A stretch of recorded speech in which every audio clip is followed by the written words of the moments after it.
sangat besar yang telah merusak lingkungan kita. Apalagi sampai saat ini dunia masih sangat bergantung kepada energi kotor yang tak terbarukan. Hal ini membuat bumi diracuni polusi, membuat lingkungan rusak, dan mengakibatkan emisi gas rumah kaca meningkat. Dengan kata lain, kehidupan kita sedang terancam, dan apabila energi yang kotor ini tidak segera ditangani, maka iklim dunia akan semakin parah, sehingga perlahan tapi pasti akan menghancurkan kehidupan di bumi ini. Salah satu penyebab masalah tersebut adalah masih lambatnya laju transisi dari energi kotor menjadi energi baru terbarukan, terutama di Indonesia. Namun ironisnya, masyarakat sendiri masih kurang terpapar akan informasi dan edukasi mengenai energi baru terbarukan, padahal mereka merupakan penggerak bagi transisi energi kotor menjadi terbarukan. Maka dari itu, di era kemajuan informasi ini diperlukan platform yang mampu mensinergikan antara sumber informasi dan edukasi mengenai energi baru terbarukan. Menjawab tantangan zaman, ZonaEBT.com hadir berdiri sejak April tahun 2021 sebagai platform media informasi dan edukasi terkhusus energi baru terbarukan. ZonaEBT.com menyajikan informasi-informasi hangat mengenai perkembangan energi terbarukan di Indonesia yang tentunya dikemas dalam konten menarik. Kami percaya masyarakat memiliki andil yang besar untuk menggerakkan perubahan, dimulai dengan hal kecil, yakni kesadaran akan keberlangsungan energi terbarukan di sekitarnya. Guna memberi informasi dan edukasi menyeluruh kepada masyarakat, kami mengulas berbagai informasi energi terbarukan dalam beberapa kategori, yakni aneka energi baru terbarukan, kendaraan listrik, bisnis terbarukan, lingkungan, dan lain sebagainya. Saat ini, jangkauan informasi Zona EBT sudah tersebar ke penjuru negeri. Sesuai dengan moto kami, sebar terbarukan. Mari ciptakan masyarakat yang sadar akan energi baru terbarukan bersama Zona EBT.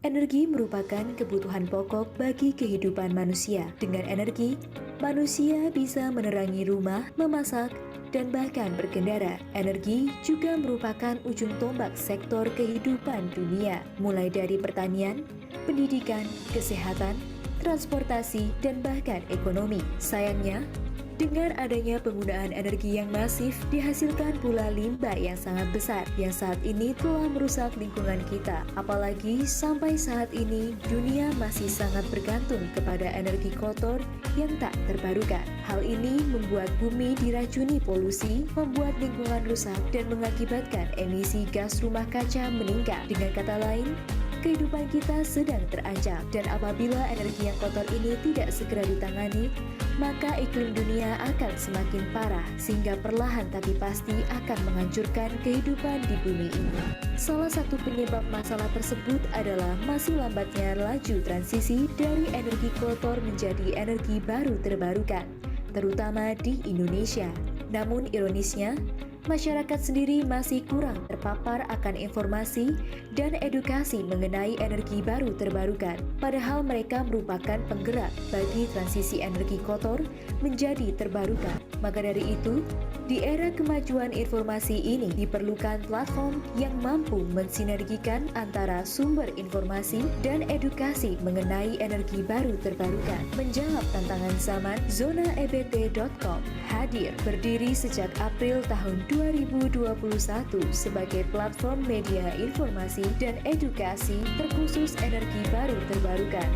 ZonaEBT.com menyajikan informasi-informasi hangat mengenai perkembangan energi terbarukan di Indonesia yang tentunya dikemas dalam konten menarik. Kami percaya masyarakat memiliki andil yang besar untuk menggerakkan perubahan, dimulai dengan hal kecil, yakni kesadaran akan keberlangsungan energi terbarukan di sekitarnya. Guna memberi informasi dan edukasi menyeluruh kepada masyarakat, kami mengulas berbagai informasi energi terbarukan dalam beberapa kategori, yakni aneka energi baru terbarukan, kendaraan listrik, bisnis terbarukan, lingkungan, dan lain sebagainya. Saat ini, jangkauan informasi Zona EBT sudah tersebar ke penjuru negeri. Sesuai dengan moto kami, sebar, terbarukan. Mari ciptakan masyarakat yang sadar akan energi baru terbarukan bersama Zona EBT.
Oke, selamat malam semuanya. Assalamualaikum warahmatullahi wabarakatuh. Malam, Assalamualaikum. Waalaikumsalam warahmatullahi wabarakatuh. Selamat. Iya, selamat datang di Z-Talk, Zona ABT Talk Show, membangun ekosistem transisi energi, peran, dan kontribusi asosiasi. Selamat datang dan salam sejahtera untuk kita semua. Hari ini di hari Rabu, tanggal 31 Januari 2024, secara online di Zoom Meeting, kita bertemu bersama untuk berdiskusi mengenai transisi energi dan peran dan kontribusi dari asosiasi untuk ekosistem transisi energi itu sendiri. Gimana kabarnya untuk para peserta pada hari ini? Bapak Ibu yang sudah hadir, apakah hari ini sudah bersemangat atau jangan-jangan malam hari ini sedang lagi suntuk-suntuknya ya? Hari ini hari kerja ya. Gimana tadi di tempat kerja? Ya, insya Allah. Apakah apakah berjalan dengan lancar atau habis Insya Allah. dimarahin sama atasan? Hmm, boleh ditulis di kolom chat ya untuk kabar hari ini. Kalau saya pribadi, hari ini cukup berjalan dengan lancar dan cukup senang hari ini. Karena hari ini saya akan bertemu dengan orang-orang yang hebat, orang-orang yang memiliki wawasan luas, dan hari ini saya akan berdiskusi lebih jauh mengenai transisi energi di Indonesia itu seperti apa, dan selanjutnya. Jadi saya tidak sabar untuk menantikan malam hari ini. Semoga untuk Bapak Ibu peserta hari ini yang hadir juga juga bersemangat ya dan juga menantikan pembahasan kita dengan tiga sekaligus narasumber yang hebat. Nah, sebelum kita memulai pembahasan pada malam hari ini, saya ingin membagikan beberapa informasi. Jadi, selama Z Academy ini berlangsung, Bapak Ibu, teman-teman semua di sini sebagai peserta bisa membagikan cerita ke sosial media kalian masing-masing. Dan nantinya ini akan mendapatkan hadiah menarik dari zona EBT. Dan juga caranya mudah sekali dengan cara membagikan cerita mengikuti Z Academy melalui video ataupun foto selama kelas berlangsung dengan menceritakan ilmu dan juga materi yang didapatkan ya selama kelas ini berlangsung atau talk show ini berlangsung dan dikemas sekreatif mungkin, semenarik mungkin. Bagikan ke Instagram dan mention Zona EBT di Instagram. Pastikan juga sudah follow untuk Zona EBT dan sudah join ke grup WhatsApp supaya nanti bisa mendapatkan informasi lebih lanjut. Dan untuk tiga peserta terpilih dengan cerita yang paling menarik, cerita yang paling kreatif, akan mendapatkan hadiah seru dari zona EBT. Wow. Untuk pemenangnya nanti akan diumumkan di grup Z Academy dan juga Instagramnya zona EBT. Jadi lihat terus saja, perhatikan terus saja, dan jangan sampai kelewatan. Untuk informasi lebih lanjut, bisa langsung menghubungi official WhatsApp-nya Zona EBT di nomor yang tertera. Selain itu, kita juga ada beberapa informasi promo nih. Siapa sih yang nggak suka promo kan? Apalagi kalau promonya bisa mendapatkan ilmu yang double-double. Udah dapat double promo, dapat ilmu lagi. Jadi kan double-double ya. Nah, di sini kita ada mini class yang paling dekat itu pada tanggal 7 dan 8 Februari nanti untuk membahas mengenai pengenalan carbon capture dan storage atau CCS di Indonesia. Ini sempat jadi pembahasan cukup menarik ya pada saat debat Capres kemarin. Nah, kita akan bahas bersama di mini class ini. Dan juga selain itu kita ada promo lainnya. Akhirnya zona EBT melangsungkan bootcamp. Kita membuka bootcamp untuk yang batch pertama yaitu Solar PV Engineer.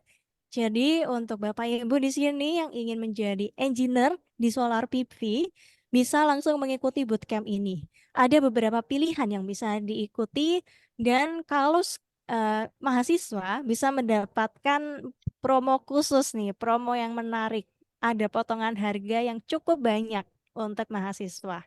Untuk informasi lebih lanjut, langsung saja buka di zonaebt.com/bootcamp1 atau langsung menghubungi admin di official WhatsApp. Seperti itu. Dan juga untuk informasi-informasi lainnya, kita akan menyampaikan lebih lanjut di Instagram, di Facebook, di LinkedIn, dan di Pinterest Zona EBT. Bapak Ibu di sini bisa langsung melihat dan mengikuti ya, mengikuti untuk sosial medianya Zona EBT. Jangan lupa untuk di-follow supaya dapat informasi terbaru terlengkap dari kami dan juga informasi-informasi seputar kelas, artikel, dan event-event lain menarik lainnya. Dan Zona EBT juga menyediakan sertifikat Blue Carbon. Jadi untuk Bapak Ibu di sini yang merasa miris dan ingin untuk berkontribusi lebih untuk lingkungan hijau kita yang sudah berkurang drastis di tahun 2024 ini, bisa langsung memberikan aksi lebih untuk isu ini dengan cara beli sertifikat Blue Carbon yang bisa mendukung beberapa hal seperti penanaman pohon, melindungi dan memulihkan ekosistem karbon biru, dan juga mendukung komunitas lokal dengan memastikan petaninya itu aman. Caranya bagaimana? Langsung saja hubungi admin untuk membeli sertifikat ini. Nah, untuk memulai talk show pada malam hari ini, ada beberapa rules atau tata tertib yang harus diikuti dan ditaati oleh para peserta untuk malam hari ini. Yang pertama, para peserta wajib untuk mengenakan pakaian yang bebas dan rapi. Dan harus menggantikan nama di Zoom meeting ini menjadi nama underscore asal instansi. Jadi seperti saya, Niken Ayu, underscore zona EBT atau /zona EBT. Seperti itu. Lalu peserta juga wajib untuk menonaktifkan mikrofon dan juga menyalakan kamera selama acara talk show berlangsung supaya tidak mengganggu jalannya acara. Dan peserta hanya bisa mengaktifkan mikrofon ketika sudah dipersilahkan oleh MC atau oleh saya pada malam hari ini. Dan juga dilarang untuk mencoret-coret ya, dan membuat kegaduhan baik melalui kolom chat maupun via mikrofon. Atau dalam arti lain yaitu bertindak sopan di depan kamera selama acara talk show berlangsung. Dan ini wajib untuk diikuti oleh seluruh peserta selama talk show berlangsung. Jadi jika nanti ada pertanyaan di sela-sela talk show berlangsung, ada yang ingin ditanyakan, langsung saja dituliskan di kolom Q&A atau kolom pertanyaan yang ada di Zoom meeting ini, lalu dituliskan untuk pertanyaannya. Nanti pada saat sesi tanya jawab, kita akan tanyakan pertanyaan kalian. Atau jika ingin bertanya secara langsung, bisa dicatat terlebih dahulu untuk pertanyaannya, lalu nanti saya persilahkan untuk sesi raise hand yang ingin bertanya secara langsung via on mic nanti bisa raise hand terlebih dahulu. Lalu saya persilahkan. Begitu ya, bisa disepakati bersama? Bisa? Oke, jika bisa, maka saatnya kita berkenalan dengan para pemateri kita pada malam hari ini. Siapa sih yang akan kita ajak diskusi? Kita akan berdiskusi dengan 3 orang hebat. Yang pertama adalah Ibu Mada Ayu Hapsari dari Asosiasi Energi Surya Indonesia dan juga Erwin Kasim dari Masyarakat Konservasi dan Efisiensi Energi Indonesia, dan Brigita Manohara dari Masyarakat Ketenagalistrikan Indonesia. 3 orang hebat ini sudah ada di tengah-tengah kita di Zoom meeting ini. Mari kita sapa langsung. Selamat malam Ibu Mada, Ibu Brigita, dan Pak Erwin. Selamat Selamat malam. malam, Mbak Niken. Selamat Selamat malam, Mbak malam, Mbak Niken. Brigita, Niken, Pak Kak Mada, Erwin. Pak Erwin, selamat malam semuanya. Selamat malam. Selamat Gimana, malam, gimana Bu kabarnya Mada. Pak Erwin, Bu Mada, dan Bu Brigita? Baik, sehat-sehat. Agak Sehat serak sedikit, ya? nggak apa-apa ya. Selamat malam, Mbak Brigita Manohara, Mbak Mada. Wah, ini teman saya juga. Malam, Pak. Mbak Mada ini sebenarnya maske juga sebenarnya. Mbak Oh, Mada ini begitu. ada di mana-mana, Pak Erwin, ada Iya, di iya. Membelah MKI diri di juga, mana-mana ada ya. di Medan Baik. juga, ada Luar di biasa mana-mana ini. Mbak Mada ini. Masya Baik. Allah. Bisa Oke, membelah oke. diri. Nah, malam hari ini kita akan membahas tentang ekosistem transisi energi dan peran atau kontribusi dari asosiasi itu sendiri nih, Bapak Ibu. Sebelumnya mungkin kita bisa menjabarkan terlebih dahulu ya, dari definisi ekosistem transisi energi sendiri itu apa sih menurut Pak Erwin sendiri, Bu Mada, dan juga Bu Brigita. Dan juga kenapa membangunnya itu penting, sangat penting ya dalam konteks energi berkelanjutan seperti itu. Mungkin kita bisa dari siapa? Pak Erwin dulu kali ya. One and only. Oke, terima kasih banyak nih atas kepercayaan kesempatan saya. Sebenarnya agak nggak yakin karena saya diminta mendadak aja. Saya pikir tadi hanya diskusi biasa. Rupanya ada Ibu Brigita. Waduh, saya malah minder ini. Nah, tiap hari saya sering lihat wajah Ibu nih di TV One. Oke, saya hanya memberikan semacam pandangan pribadi mungkin ya. Karena saya tidak menggurui, saya bukan dosen, saya juga tidak berpendidikan tinggi. Sepanjang yang saya ketahui, ketersediaan energi itu harus tetap ada dan harus dipertahankan keberlanjutannya. Karena ya kita sama-sama tahu kita ciptaan makhluk Tuhan, Tuhan telah menciptakan kita diletakkan di bumi, Dia janji akan memenuhi semua kebutuhannya, baik kebutuhan energi, pangan, sandang, tempat dan lain-lain. Nah, kemudian pada malam hari ini kita bicara kebutuhan akan energi. Memang dengan adanya pertumbuhan penduduk ya, populasi dunia semakin hari semakin meningkat, tentu kegiatan juga akan meningkat, akan memerlukan kebutuhan energi. Nah, selama ini memang pasokan energi kan dipasok oleh bahan bakar fosil ya, umumnya batu bara. Sementara batu bara mengemisi gas CO2, karbon dioksida yang kata orang ahli ini bisa berdampak kepada pemanasan suhu bumi. Nah, saya sendiri bukan orang geologi, bukan orang ahli perbintangan, mungkin nanti bisa kita tanyakan kenapa kok gas CO2 itu bisa menaikkan suhu bumi. Nah, mungkin nanti ditanya. Tapi kita percayalah sama ahli-ahli. Dalam rangka itulah kita berusaha untuk menghindari jangan sampai terjadi kenaikan suhu bumi. Nah, salah satunya adalah bagaimana kita bisa mengurangi pemakaian bahan bakar batu bara. Itu saja, simple. Kita kemudian oleh Tuhan dikasih banyak energi-energi lain yang bisa diperbaharui dan tidak mengemisi gas rumah kaca. Baik itu dari matahari, dari hidro, dari solar, ya, dari matahari, kemudian dari bioenergi, kayu-kayu di hutan, belum lagi angin, belum lagi ocean, ya, arus laut, arus bawah laut. Ini semua potensi yang bisa dimanfaatkan untuk mendapatkan energi pengganti energi yang berasal dari batu bara. Nah, sehingga kita harus menjaga keseimbangan alam ini, tidak boleh rusak, tapi kita juga jangan terlampau takut sekali karena kita dihadirkan di sini juga pasti ada yang menjaga. Itu saja mungkin pendapat saya pribadi, keseimbangan harus kita jaga bersama.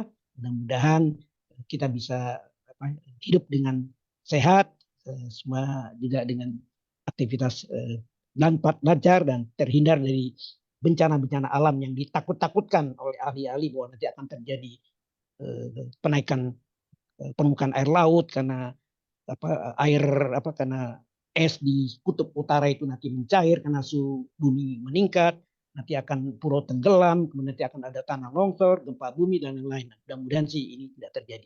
Itu aja mungkin dari saya sebagai pembuka nih, Mbak Niken. Minta maaf karena waktunya agak panjang. Oh, tidak apa-apa, Pak. Banyak sekali ilmunya. Ini berarti intinya adalah kesinambungan antara bumi dan manusia ya, Pak ya. Gimana caranya kita masih bisa tetap hidup, memanfaatkan bumi tanpa merusak bumi itu lagi. Karena kenaikan gas CO2 dan lain sebagainya yang menaikkan suhu bumi dan membuat ekosistem itu hancur seperti itu. Nah, mungkin dari Bu Brigita, apakah juga setuju dengan pendapat Pak Erwin atau ada Kayaknya Kak pendapat Mada lain dulu nih? deh yang lebih senior. Saya bagian terakhir aja. Oh, begitu. Silakan Kak Mada. Oke, kalau gitu ke Bu Aduh, Madas terlebih dahulu. padahal lebih jago Mbak Brigita sebenarnya nih. Ahlinya ahli nih dia soalnya. Tapi mungkin aku mau menambahkan ya dari yang tadi Pak Erwin sampaikan, memang penting sekali betul ya, karena kembali lagi sebetulnya selain dari faktor-faktor yang tadi sudah disampaikan, dengan menggunakan energi transisi itu sebetulnya juga bisa memacu ekonomi bergerak.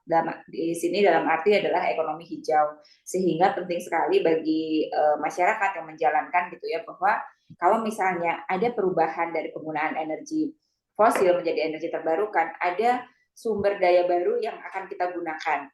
Otomatis kalau ada sumber daya baru yang akan kita gunakan, kita pasti membutuhkan lapangan kerja baru. Jadi banyak sekali nih yang bisa bergerak menuju ke arah energi transisi ini, sehingga tidak hanya perubahan iklim sudah pasti itu akan sangat membantu lingkungan dan lain sebagainya, tapi yang paling penting lagi adalah pertumbuhan ekonomi dari sisi green economy, kemudian juga ada pertumbuhan green job creation, sehingga di sini ada multiplier effect kalau aku bilang ya, jika kita menggunakan dari energi merubah atau mentransisikan dari energi fosil menjadi energi terbarukan. Mungkin dari saya seperti itu. Makasih Mbak Mada. Oke. Kalau dari Bu Brigita sendiri bagaimana? Menurut Bu Brigita? Terus aku jawabnya idem. Di Bercanda sini nggak ngantuk boleh idem, Bu, malam-malam ya, harus ini jam-jam menambahkan. jam-jam krusial kalau misalnya udah pulang kantor pasti udah capek.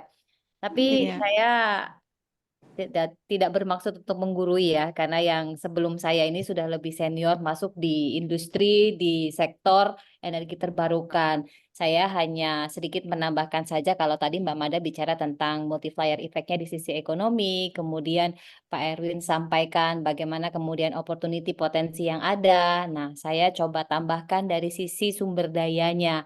Gini loh, kalau kita bicara ekosistem itu bukan cuman pelakunya saja, tapi kita yang terdampak ini juga merupakan bagian dari ekosistem itu. Kemarin siapa sih yang nggak mengeluh tentang panasnya Jakarta dan lebih baik kita mau pindah negara ke Indomaret gitu ya, karena lebih dingin, kira-kira kan seperti itu.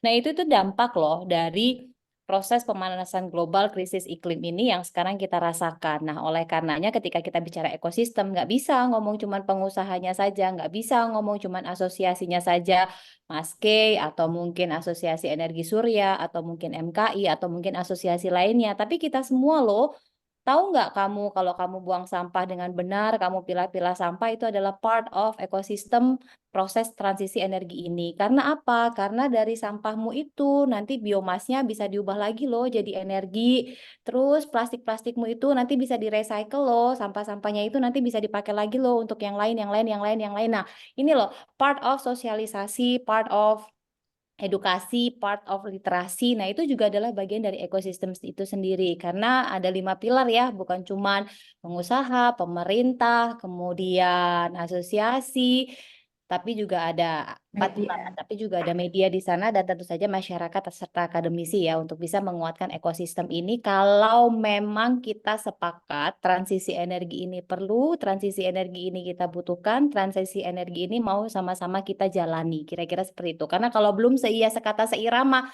kelar kehidupan. Ibarat kawin cerai di tengah jalan gitu ya Beb ya. Mudah-mudahan ini bisa dimengerti dengan kata sederhana. Oke. Jadi memang ekosistem transisi ini sangat luas sekali ya maknanya, nggak cuman di industrinya aja atau pengusahanya aja, tapi sebagai individu pun juga termasuk ke dalam ekosistem ya ternyata.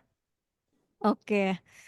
Tapi kalau dari bagian asosiasinya sendiri, itu apakah asosiasi ini bisa menjadi katalisator utama dalam mendukung transisi energi ini ke sumber daya yang lebih berkelanjutan atau bagaimana? Mungkin Pak Erwin lagi, saya persilahkan. Waduh, saya duluan lagi nih. Sebenarnya asosiasi ini kan paguyuban, gabungan ya. Organisasi yang tidak ada bosnya paling juga virtual, tidak seperti di perusahaan. Jadi kita di sini banyak berjiwa sosial sebenarnya untuk saling bertemu dari bermacam-macam background, latar belakang dan keahlian. Mbak Mada tahu lah di Maske itu macam-macam itu. Ada orang dari PLN, ada dari SDM, ada dari konsultan, ada dari ahli perguruan tinggi, kumpul semuanya gaduh-gaduh. Kebetulan kalau kita bicara energi terbarukan atau energi transisi ini kan melibatkan teknologi yang macam-macam dan banyak tenaga ahli. Disinilah peranan dari asosiasi untuk menggalang kekuatan persatuan supaya mereka bergandengan tangan. Yuk mari kita sharing. Yang pinter ya sharing lah ini. Yang punya waktu janganlah bisnis terus, luangkanlah waktu 3 jam ketemu Bu Mada, ngobrol di kantor ya Bu Mada ya, di Asia apa Plaza Asia. Itu bagus sekali karena kita bisa apa ya mempertemukan orang yang butuh A, kita pertemukan dengan kebutuhannya. Kadang-kadang banyak orang perlu A tapi tidak ada mendapat bantuan. Misalnya dia terbentur dengan pendanaan, susah sekali untuk mengakses bank yang mungkin dipercaya. Bulan kenal sama Bu Mada, Bu Mada ternyata punya akses nih ke Bank Mandiri. Itu salah satu manfaat dengan adanya asosiasi. Atau kita nggak punya ahli nih, ternyata ada ahli WIN itu ternyata ada di ITB, dokter profesor siapa gitu. Saya nggak kenal. Oh, dia kan anggota di asosiasi. Kita bisa kenalan di sana dan mungkin beliau juga bisa sharing pengalaman. Jadi kuncinya adalah bagaimana asosiasi nanti bisa meleverage semua knowledge kekuatan yang ada dalam tim itu untuk bisa disumbangkan untuk mempercepat mendorong perkembangan teknologi. Karena terus terang aja ini melibatkan multidisiplin. Orang keuangan, orang hukum, orang sosial, ahli mesin, ahli electrical, ahli sipil, ahli mechanical, ahli proses, teknik kimia, semua akan terlibat gantung dari teknologi komoditas energi sumber apa yang mau dimanfaatkan. Angin, laut, biomasa, geotermal, atau solar. Nah ini semua ekspertisnya beda-beda, ahlinya beda-beda. Inilah fungsi asosiasi, mudah-mudahan kita bisa mempertemukan sebagai biro jodoh lah kira-kira mungkin. Dengan adanya pertemuan, mudah-mudahan teman-teman yang menghadapi kesulitan di lapangan bisa dipertemukan dokternya sehingga bisa dicarilah solusinya bersama. Itu kita harapkan peran asosiasi. Baik dari pemerintah juga demikian. Pemerintah juga punya keterbatasan. Dia bukan pelaku, dia sebagai regulator. Kadang-kadang regulatornya juga terlampau kaku. Di lapangan nggak jalan-jalan juga. Nah, makanya perlu ada katalisator untuk mempertemukan supaya semua bisa berjalan bersama secara sinergi. Nah, ini yang tidak mudah. Perlu pertemuan sering, ketemu sering. Itu aja mungkin dari saya. Terima kasih Mbak. Oke. Jadi emang ini adalah istilahnya satu tempat ya, atau satu panci untuk semua bahan bersatu. Kalau dari Bu Brigita sendiri gimana Bu, menurut Ibu? Perannya besar ya. Kalau sapu lidi itu dia berdiri sendiri pasti tidak akan bisa membantu membersihkan. Tetapi ketika semua orang atau banyak stakeholder itu berkumpul, maka secara tidak langsung dia akan bisa lebih banyak manfaatnya seperti yang tadi sangat detail sudah dijelaskan oleh Pak Erwin. Terima kasih Pak Erwin sudah menjelaskannya dengan sangat gamblang. Maka disitulah peran asosiasi untuk bisa memfasilitasi, mewadahi, dan coba menelaah apa saja kemudian tantangannya. Tadi kalau Pak Erwin sudah jelaskan, misalnya butuh ahli, maka disitulah wadah yang tepat untuk kita sama-sama bernetworking, supaya tantangan-tantangan obstacle yang muncul itu dapat segera dicarikan solusinya dan dapat segera tertangani. Ibarat kata, kalau saya misalnya butuh solar, tapi saya nggak solar cell, tapi saya nggak kenal Bu Mada, kemana saya harus cari? Sulit pala Berbi ya kan? Tapi dengan diasosiasi ketemu Mbak Mada dimanapun ada masalah apa, Mbak Mada ternyata juga punya akses sampai ke luar negeri, sampai ke dunia global. Nah ini adalah pentingnya asosiasi itu sendiri, supaya nggak harus kita sendiri yang bangun. Kalau kita sendiri yang bangun, lelah hayati besti, waktu kita cuma 7 kali 24 jam ya kan, belum terpotong untuk aktivitas lainnya. Tapi dengan adanya asosiasi, adanya ekosistem yang memang sangat kondusif ini, maka makin banyak orang-orang seperti Mbak Mada yang menggiatkan, makin banyak pula orang seperti Pak Erwin yang secara konsisten terus menggalakkan energi baru terbarukan dalam rangka transisi energi, tentu ya akan lebih cepat prosesnya, nggak lagi 2060, jangan-jangan bisa jauh lebih cepat dari 2060 itu. Silahkan kembali kepada Mbak Niken. Oke, siap. Bu Made mungkin mau menambahkan lagi, Bu? Ya, aku nambahin sedikit ya. Jadi memang asosiasi itu kan dibentuk berdasarkan minat yang sama ya. Jadi perkumpulan Ya. ini dibentuk berdasarkan minat yang sama. Contohnya di sini adalah mungkin dari sisi Mas Kei itu adalah perkumpulan orang-orang energi efisiensi. Dari MKI mungkin yang lebih kepada kelistrikan ya, pembangkitan, transmisi dan lain sebagainya. Dan mungkin kalau di tempat kami sendiri di ISC itu kita berkumpul untuk para apa ya, energi entusias buat solar PV ya, solar panel gitu. Nah, memang akhirnya jadi pentingnya ada asosiasi ini adalah kita bisa tahu nih sebenarnya di lapangan itu ada masalah apa sih gitu. Karena kan dari sisi asosiasi itu ada pengurus, ada member. Nah, member-member ini terdiri biasanya dari bermacam-macam ya, kita punya multi stakeholder, baik itu dari pemerintah, akademisi, kemudian developernya sendiri, EPC, jadi segala lapisan tuh sebetulnya ada orang-orang yang memang punya intensi khusus untuk kemajuan energi surya di Indonesia.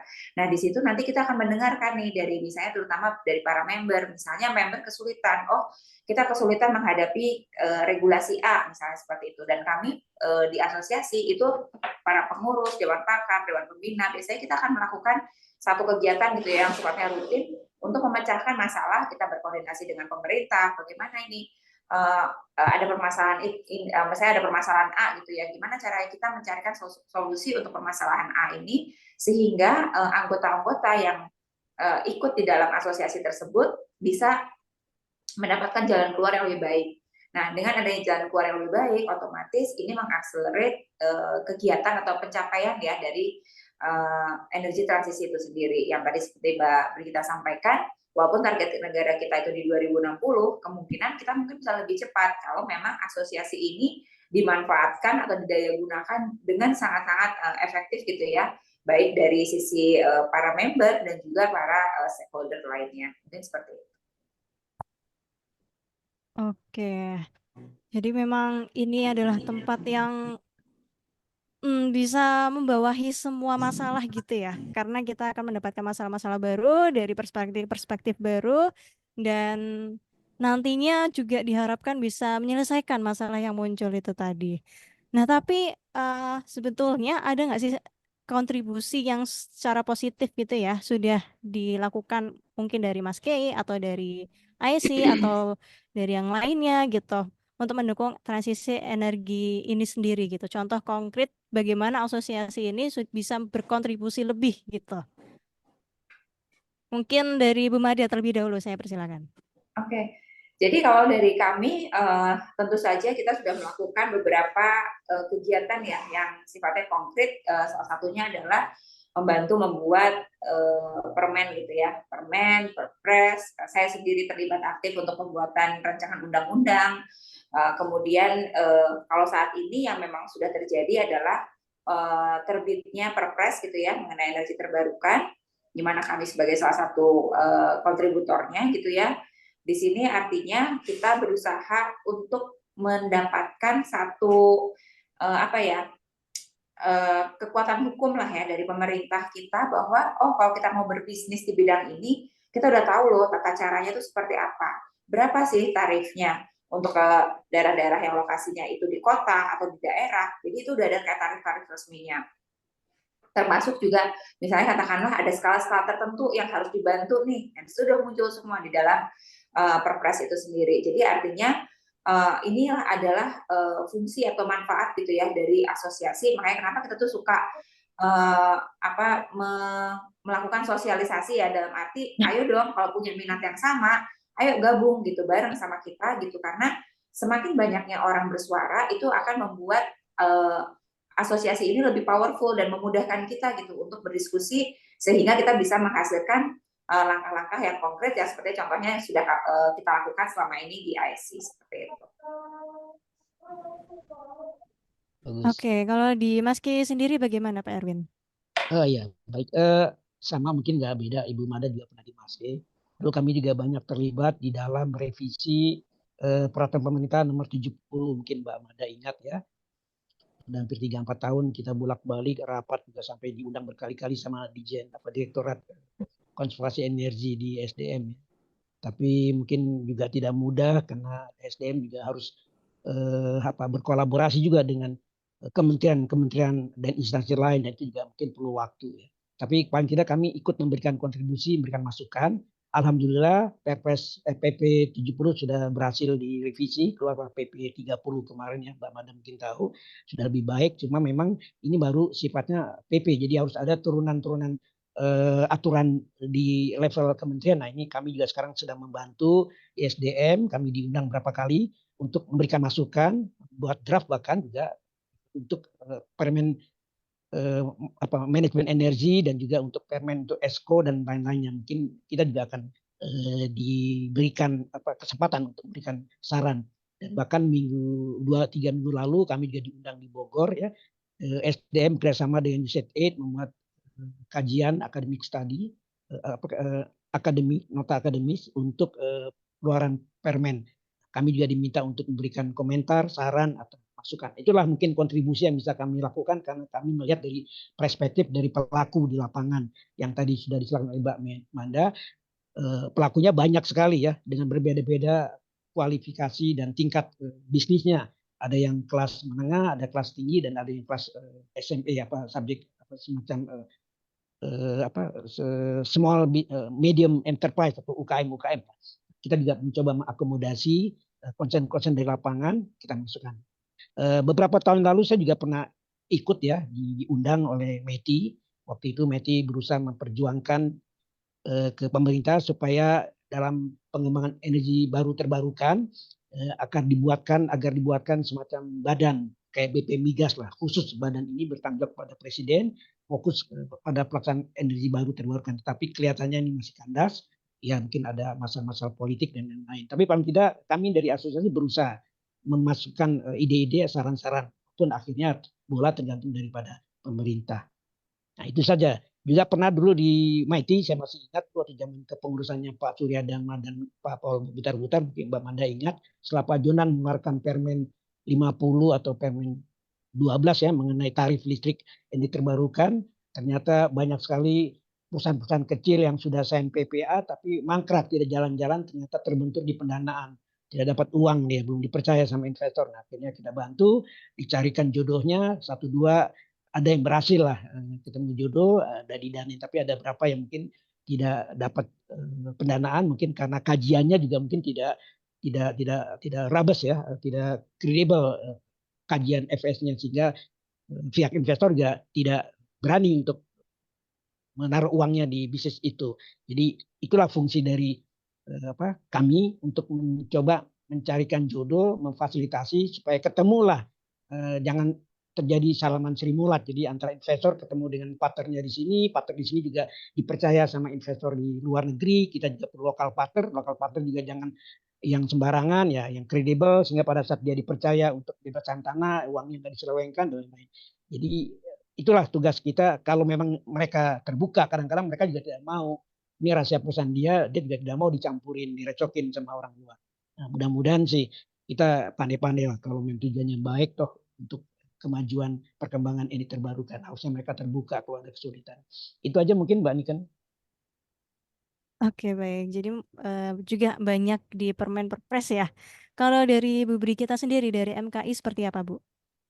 Ya, terima kasih Mbak. MKI itu kan lebih general ya. Dia bukan cuman person to person ahli, tetapi dia ada operator di sana, orang-orang PLN, kemudian ada penyedia jasa lainnya seperti IPP, jadi dia lebih luas tetapi lebih spesifik ke ketenaga listrikan ya. Walaupun sekarang karena pengembangan EBT memang jauh lebih luas lagi, mulai dari penyedia yang tadi potensi-potensi yang disampaikan oleh Pak Erwin itu akhirnya terfasilitasi juga di MKI. Nah, oleh karenanya kontribusinya pun ya tidak akan jauh berbeda karena yang diurusi kan itu-itu saja sebenarnya. Hanya saja problemnya ini kan bagaimana supaya itu lebih cepat tertangani, bagaimana supaya itu bisa lebih cepat terantisipasi ya, termitigasi dengan baik risikonya sehingga kalau misalnya ada masalah nggak berlama-lama, karena kalau berlama-lama tadi seperti yang disampaikan oleh Pak Erwin, investasinya belum tentu akan lebih murah loh. Next itu bisa jadi karena kita tidak lakukan mindah ini, transisi ini, pada akhirnya damage-nya semakin besar. Nah, kalau sudah damage, ngobatinnya ini makin mahal. Nah, sama kayak kalau kita lagi luka, mumpung kita baru tahu, oh iya ini cuma luka kegores, kita langsung obatin. Nah, disitulah peran asosiasi, kita obatin langsung. Supaya apa? Supaya obat itu nggak semakin, supaya lukanya tidak semakin besar. Kalau lukanya semakin besar, bisa jadi malah diamputasi, kan akhirnya ruginya semakin besar. Nah, itulah sebenarnya peran utama dari asosiasi. Kita berupaya untuk sebanyak mungkin mengumpulkan stakeholder di asosiasi itu supaya apa? Komunikasinya lebih mudah dibandingkan apabila kita sudah berbeda-beda, ada silo-silo di antara kita nih, sebagai saya misalnya di MKI. Kemudian di MKI itu kan ada banyak perusahaan. Nah, di situ dijadiin satu, di blend sehingga lebih mudah ngomongnya. Kalau nggak ada asosiasi itu akan susah, Mbak. Misalnya nggak ada orang kementerian di dalam, ataupun nggak ada partner kita, kolega kita di asosiasi itu, saya mau minta atau saya butuh A, tetapi maunya ini B, nggak akan ketemu. Tapi kalau di asosiasi itu dia kan ibarat kata lebih menyatukan ya, memfasilitasi, jadi itu lebih mudah. Di situ sih sebenarnya bukan cuma permen, bukan cuma perpres, tapi banyak hal yang bisa kita lakukan loh di asosiasi itu. Itu hanya dari sisi regulasi, tapi bayangkan apa yang sudah dilakukan Bu Mada selama ini untuk terus mengedukasi, apa yang sudah dilakukan oleh Pak Erwin selama ini untuk meliterasi orang-orang dan memperjuangkan aturan-aturan yang kita nih nggak kepikir loh, masyarakat ini nggak kepikir, tapi beliau-beliau ini ikut mikirin. Nah, itulah asosiasi, Mbak, sebenarnya. Oke, baik. Wah, jadi ini banyak sekali yang bisa dilakukan oleh asosiasi dan juga kontribusi yang konkret gitu. Nggak cuma sekedar permen perpres tadi, tapi juga sekecil menyatukan pikiran itu juga sangat penting di asosiasi. Karena kalau nggak ada asosiasi, susah sekali untuk menyatukan dua jalan pikiran yang berbeda dan dua. Boleh nggak sih aku tuh share video supaya orang tuh tahu apa sih ini MKI Oh, sebenarnya? boleh Nah, kayaknya, boleh boleh boleh boleh. Mbak. Terima kasih. Iya, tapi masih disable ya, boleh tolong dibantu ya. Supaya kita nih kenal, jangan-jangan orang-orang yang bergabung di sini nih nggak tahu apa MKI, apa itu Mas Kay, apa itu tempatnya Mbak Mada yang sekarang beliau representasikan gitu kan. Karena kalau cari Mbak Mada nih di mana-mana ada. Membelah Apapun diri ya, Bu organisasinya Mada ini. harus ada Mbak Mada. Oke. Karena yang paling concern. Aku bisa share screen ya. Sebentar. Sudah bisa, Bu? Oke. Mungkin panitia bisa Bisa, dibantu. bisa nih. Oke, oke. Apakah sudah terlihat? Ini Sudah, cuma 2 sudah. menit kok. Ini supaya Bapak Ibu semuanya kenal MKI.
Baik, terima kasih kesempatan untuk bisa Wow, menjelaskan apa itu banyak sekali MKI. ya Jadi yang tadi yang saya dilakukan. sampaikan bahwa MKI Ya, ini memfasilitasi semuanya loh, bukan cuma perusahaan besar, kecil, tetapi juga person, tetapi juga asosiasi-asosiasi yang bisa mau bergabung bersama kami untuk sama-sama. Itulah mengapa namanya masyarakat. Masyarakat ini kan beraneka ragam ya, dari sektor ketenagalistrikan itu sendiri.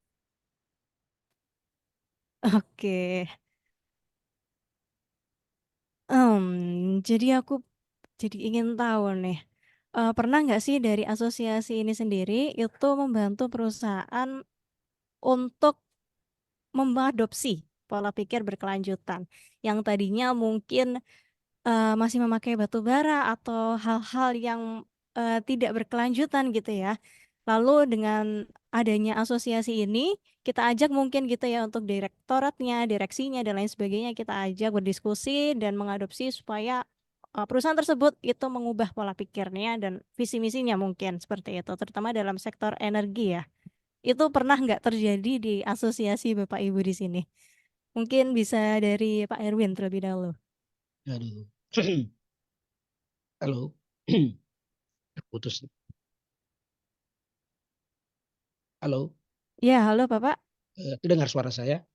terdengar cuman Oke, gambarnya mungkin videonya. iya, Eh, betul, nggak apa-apa. Kalau kontribusi atau upaya dari asosiasi sebenarnya ada ya.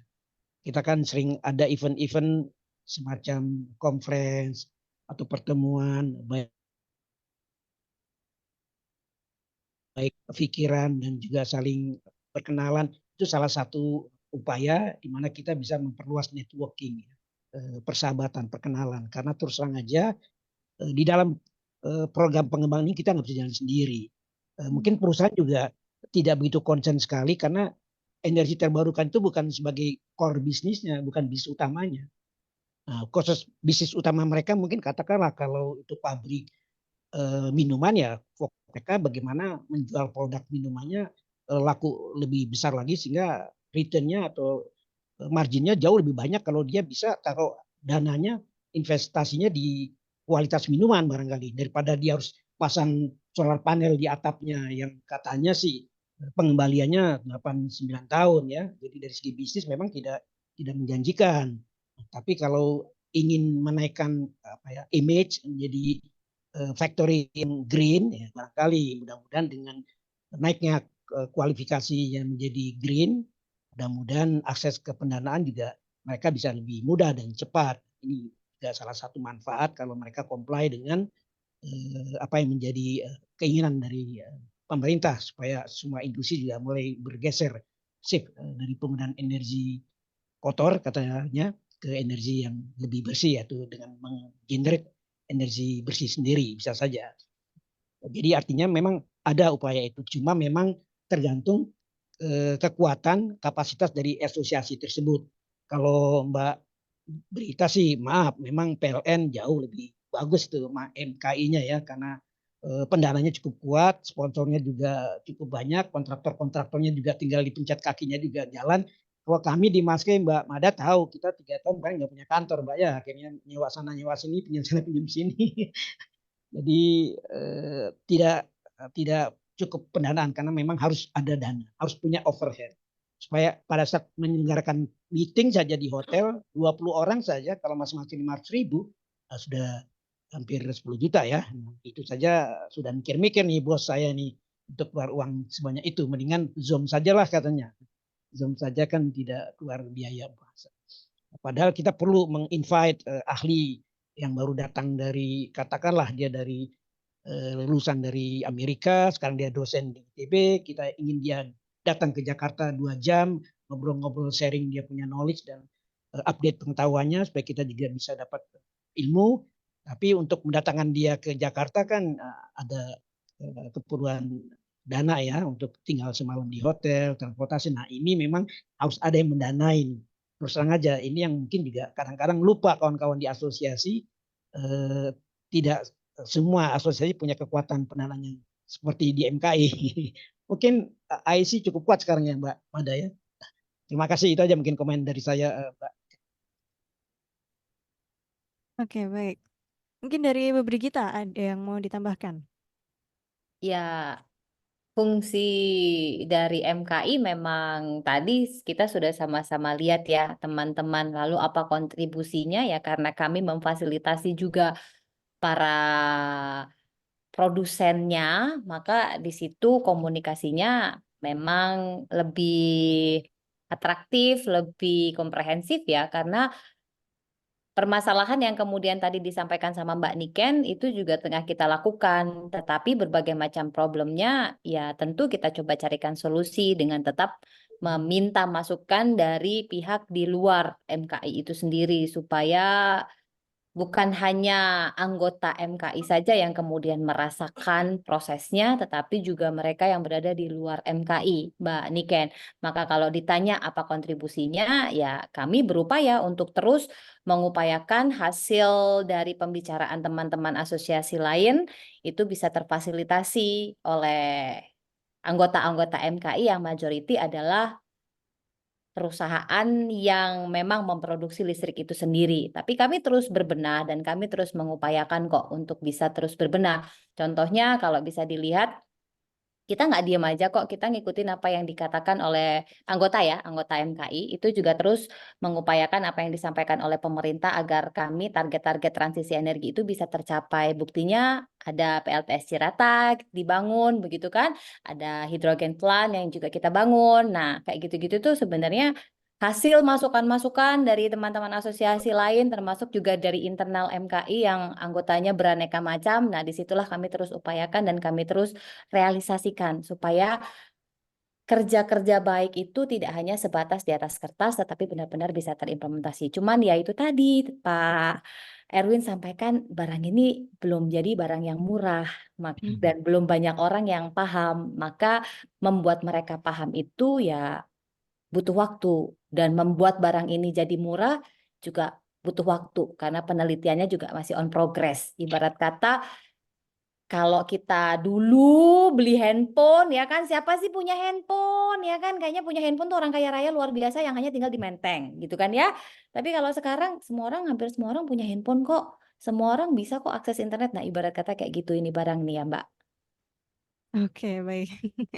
Jadi memang oke.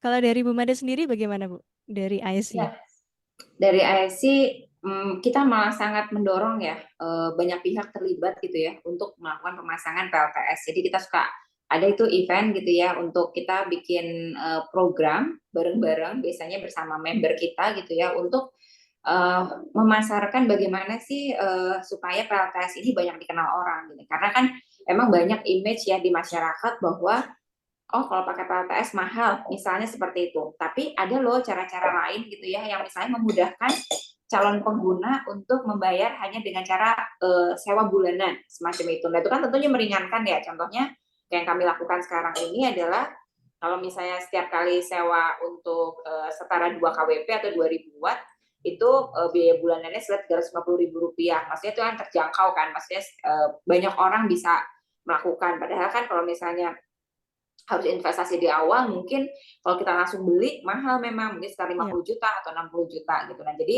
ini yang membuat kita sebenarnya mendorong gitu ya, banyak perusahaan untuk mulai bergerak ke energi transisi dengan cara program-program tersebut. Yang kedua juga di dalam asosiasi kami, itu IC sekarang kita mengadakan program namanya 1000 Solarpreneur.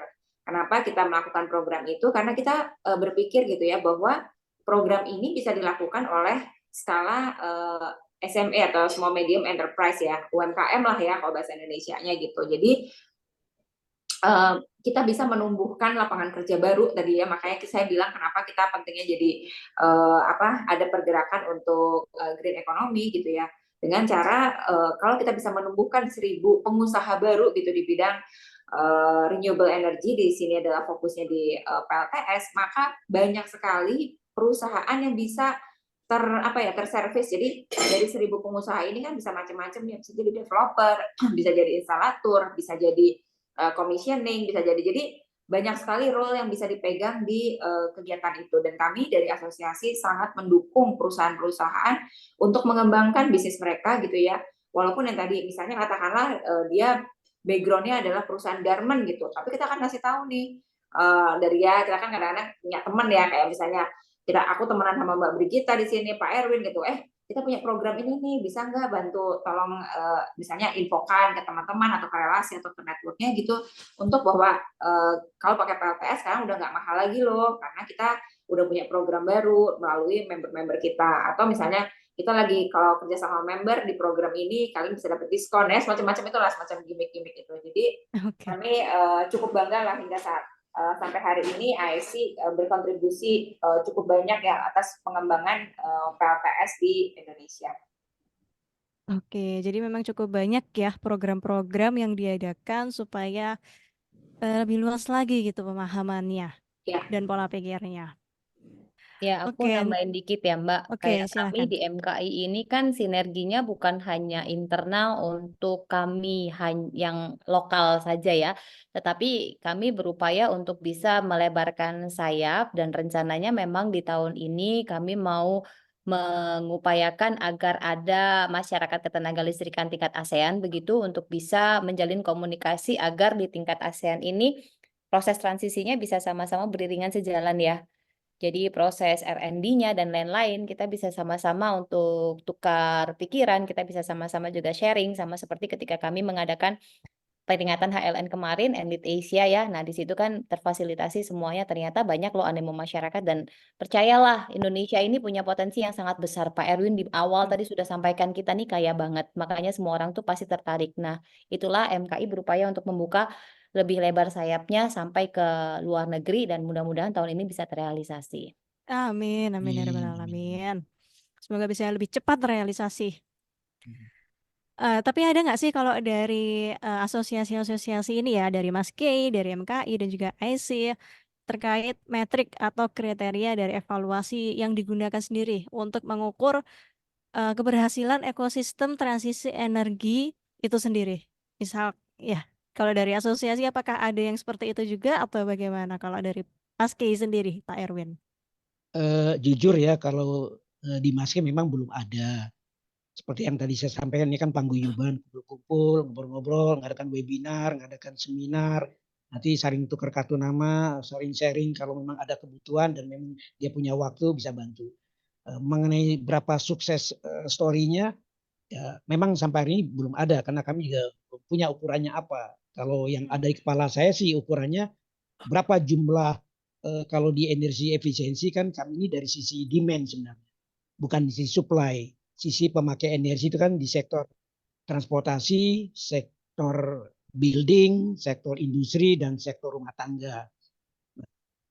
Berapa banyak perusahaan-perusahaan ini yang berhasil telah menerapkan energi efisiensi, memang kami tidak record di dalam organisasi kami ya. Tapi mudah-mudahan data itu ada di Kementerian SDM di bidang Direktorat Konservasi Energi bagi mereka yang mendaftar. Kami juga bisa minta sebenarnya kalau kami, tapi kami tidak punya metrik khusus yang memang di-generate, dipantau, dimonitor oleh Mas Kay. Oke, baik. Kalau dari MKI sendiri bagaimana Bu Birgita? Sebenarnya sih di internal perusahaan ya, itu kan sudah ada ya Mbak KPI-nya, target-target Dan evaluasi itu terus dilakukan secara berkala. Kami sebagai organisasi pun di MKI itu juga kan ada rencana kerja planning evaluasi ya, yang itu oleh Pak Ketum terus dipantau. Kalau nggak ada progresnya kami ditanyain, apalagi dengan Direktur Eksekutif yang baru ini Pak Farid, beliau kan juga mantan EVP di PLN. Jadi tentu kinerjanya berdasarkan kinerja kami di organisasi ini sudah didasarkan pada program kerja yang disepakati bersama. Maka ketika evaluasi itu tidak mencapai targetnya, biasanya dipertanyakan kami ketua-ketua bidang ini, kok nggak sampai segini, kok nggak begini, kok nggak begini. Nah, tadi di awal saya sampaikan bahwa MKI itu bukan hanya sekedar program, proyek, tetapi kami berupaya untuk mengembangkan SDM-nya. Karena tadi Mbak Mada berkali-kali sampaikan kita punya loh lapangan kerja yang sedemikian besar. Nah, selain tadi kami berupaya untuk melebarkan sayap, ada satu program lagi yakni meningkatkan skill dari SDM supaya di proses transisi energi ini makin banyak. Karena problemnya kan ada SDM. Nah, itu juga bagian dari evaluasi, Mbak. Kami membuat pelatihan-pelatihan, sertifikasi ke daerah-daerah. Nah, ini juga yang menjadi KPI kami sebagai organisasi, sehingga selain ada anggota kami perusahaan-perusahaan, nah kami sebagai organisasi juga berupaya untuk menyediakan kebutuhan-kebutuhan mereka. Kira-kira seperti itu melalui organisasi ini. Maka kalau ditanya adakah matriknya, matrik secara resmi memang tidak dibuat, tetapi bahwa ada KPI yang menjadi evaluasi bersama dalam setiap rapat, kami ketua bidang selalu ditanya sama Pak Ketum dalam setiap rapat. Gitu sih Mbak. Oke. Jadi kalau KPI-nya ada seperti itu. Kalau dari IC Bu Mada sendiri bagaimana Bu? Nah, jadi kalau misalnya di IC sama ya, mungkin kalau misalnya kita ngomong secara matrik, mungkin tidak ada yang kayak sampai detail gitu, enggak gitu. Tapi kita melihat bahwa pencapaian kita sampai dari mulai Munas kemarin hingga Munas berikutnya apa saja yang sudah kita lakukan, itu biasanya memang kita membuat ya.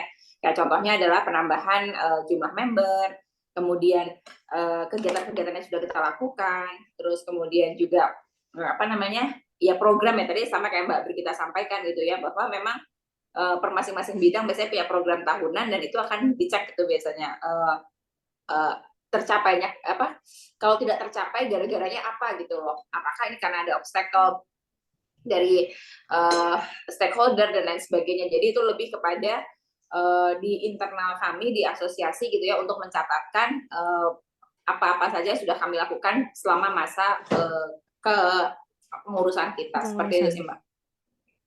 Oke. Jadi kurang lebih mungkin ada ya kalau dari kepengurusan, dari internal, itu dari KPI internal ya itu ada, cuman memang masih secara internal seperti itu. Ya, mayoritas pasti ada Mbak, karena kalau Iya. enggak nanti nggak diterima laporan pertanggungjawabannya. Benar ya Pak Erwin ya? Kalau nggak ada pun Nanti juga kalau jadinya ditolak percuma bagaimana? ya. Macam mana lah nih awak nih? Iya betul. Oke. Kalau dari misalnya dari zona EBT ini pengen tahu seperti apa progresnya, nah biasanya perusahaan itu menyediakan kok Mbak, termasuk juga PLN ini kan sekarang dengan dirutnya sangat terbuka ya, data-data yang ada itu, nah itu bisa diakses, termasuk juga progres EBT-nya sampai sejauh mana, termasuk juga bagaimana kemudian upaya-upaya yang sudah dilakukan, nah itu biasanya sudah ada. Hanya saja kadang-kadang kita nih nggak tahu dia taruh di mana, karena di link PLN-nya .co.id kok nggak ada kan kayak gitu ya. Biasanya ada kok. Nah itu kalau di linknya .co.id nggak ada, kita harus mencari kemana tuh Ibu? Bisa cari di MKI Mbak, di MKI kami sediakan kok Mbak, di Oke. www.mki.org. Oke, bisa dicatat ya Bapak Ibu peserta di sini. Atau Bisa di langsung dicatat. www.maske juga ada loh, ya kan Mbak Mada, IC juga ada, Metindo Iya. juga kami sediakan datanya. Di website ada pasti. Iya, di website organisasi itu biasanya ada kok. Kalau nggak di Oke. ininya biasanya kita masukin di sana. Karena orangnya itu aja biasanya Mbak. Satu orang membelah kemana-mana ya. Baik.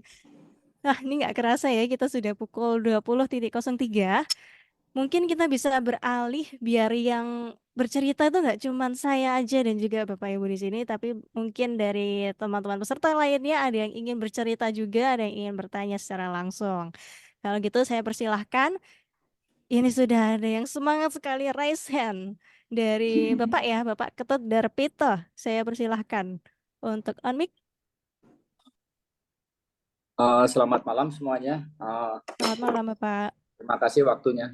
Sorry, I jumped the queue, number one.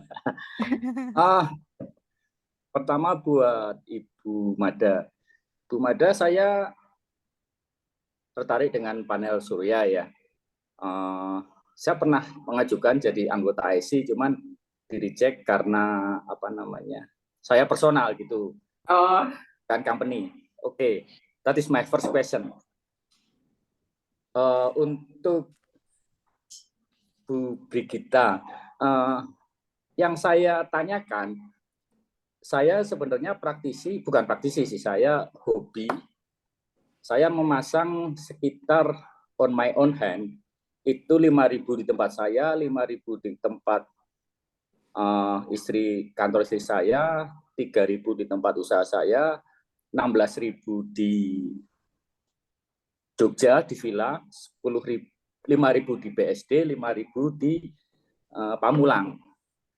Dan semua itu tidak ada yang square, dalam artian gini, permen SDM, waktu saya pasang di Cilacap di tempat saya sendiri, which is saya pasang sendiri dengan knowledge saya, dengan ini saya mengajukan Exim. Saya mengajukan Exim, di Cilacap kebetulan saya nomor 2. Saya waktu itu saya push, apa namanya, ini di Cilacap kok nggak ada EBT-nya, kan gitu. Kok saya baru nomor 2. Itu PLN menolak sekali itu. Wah, dengan ceritanya whole 9 yard lah, panjang sekali. Saya bilang di PLN Cilacap nih, saya yang kedua, seandainya Anda approve Exim, kalau ditanya kan nggak malu, kan begitu. Akhirnya saya di-approve Exim. Oke, sudah saya pasang. Saya pasang sekitar tahun 3 atau 4 tahun yang lalu lah, saya lupa itu, menggunakan permen SDM yang baru, which is dibayar 100% dengan permen SDM baru. Tetapi saya masih menggunakan dengan tarif Exim yang 65%, kan gitu. Well, fair enough, saya nggak mau masalah itu. Yang penting saya ekspor saya di siang hari dibayar. Terus saya pasang di kantor istri, saya tidak Exim. Saya pasang di tempat usaha saya, cuci motor, which is itu sebelah dengan saya push lagi PLN. Ini saya dapat bantuan dari Isurya. Dari mana? Yang waktu itu ada program, yang pertama 10%, masih nggak laku programnya. Terus yang 20%, saya pasang di BSD. Di BSD straightforward. Saya pasang, punya kawan saya pasang, semuanya paperwork komplit, semua komplit. Itu 1 bulan di approve Exim.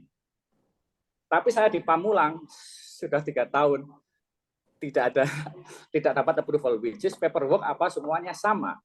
Ketika saya memasang di tempat usaha saya ini program dari UNDP, bla bla bla. Mungkin Ibu Mada tahu ya program itu mungkin, tahu. Yang di BSD itu saya pakai program yang 20%. Waktu itu saya pasang 5.000, which is 70 juta. Kembaliannya 14 juta. Ada itu proof. Yang di tempat usaha saya, UNDP-nya sendiri, Isuryanya sendiri bilang, jangan dikasih 7.000, 3.000 aja, takutnya nggak di-approve sama PLN. Oke, fair enough, saya pasang 3.000, di-approve. Itu pun karena ada tekanan dari saya, embel-embel, ini dari SDM loh. Kan gitu. Akhirnya di-approve 3.000. Nah, tetangga saya yang orang kaya, ada orang kaya lah, pengusaha, saya pasang 5.000, which is beda gang aja. Setelah saya pasang, ya dia nggak butuh uang ya, dalam artian dia cuma, Pak Ketut, ini diusahakan untuk Exim bisa nggak saya usahakan. Karena saya lingkupnya orang kecil di kota kecil, ketahuan bahwa itu orang kaya lah. Saya ketika mengajukan, Pak ini gini-gini, Pak Rudi kan orang kaya, ngapain saya bayar? Jadi di satu kota sendiri yang which is tempatnya cuman ya 5 minutes away lah. Itu skemanya pun 3 skema gitu loh. Ada yang di-approve, ada yang nggak di-approve, ada yang di-approve cuma half, itu loh. Nah, jadi yang permintaan saya untuk MKI ya, mohon disinkronkan aturan permen SDM dengan implementasi PLN gitu loh.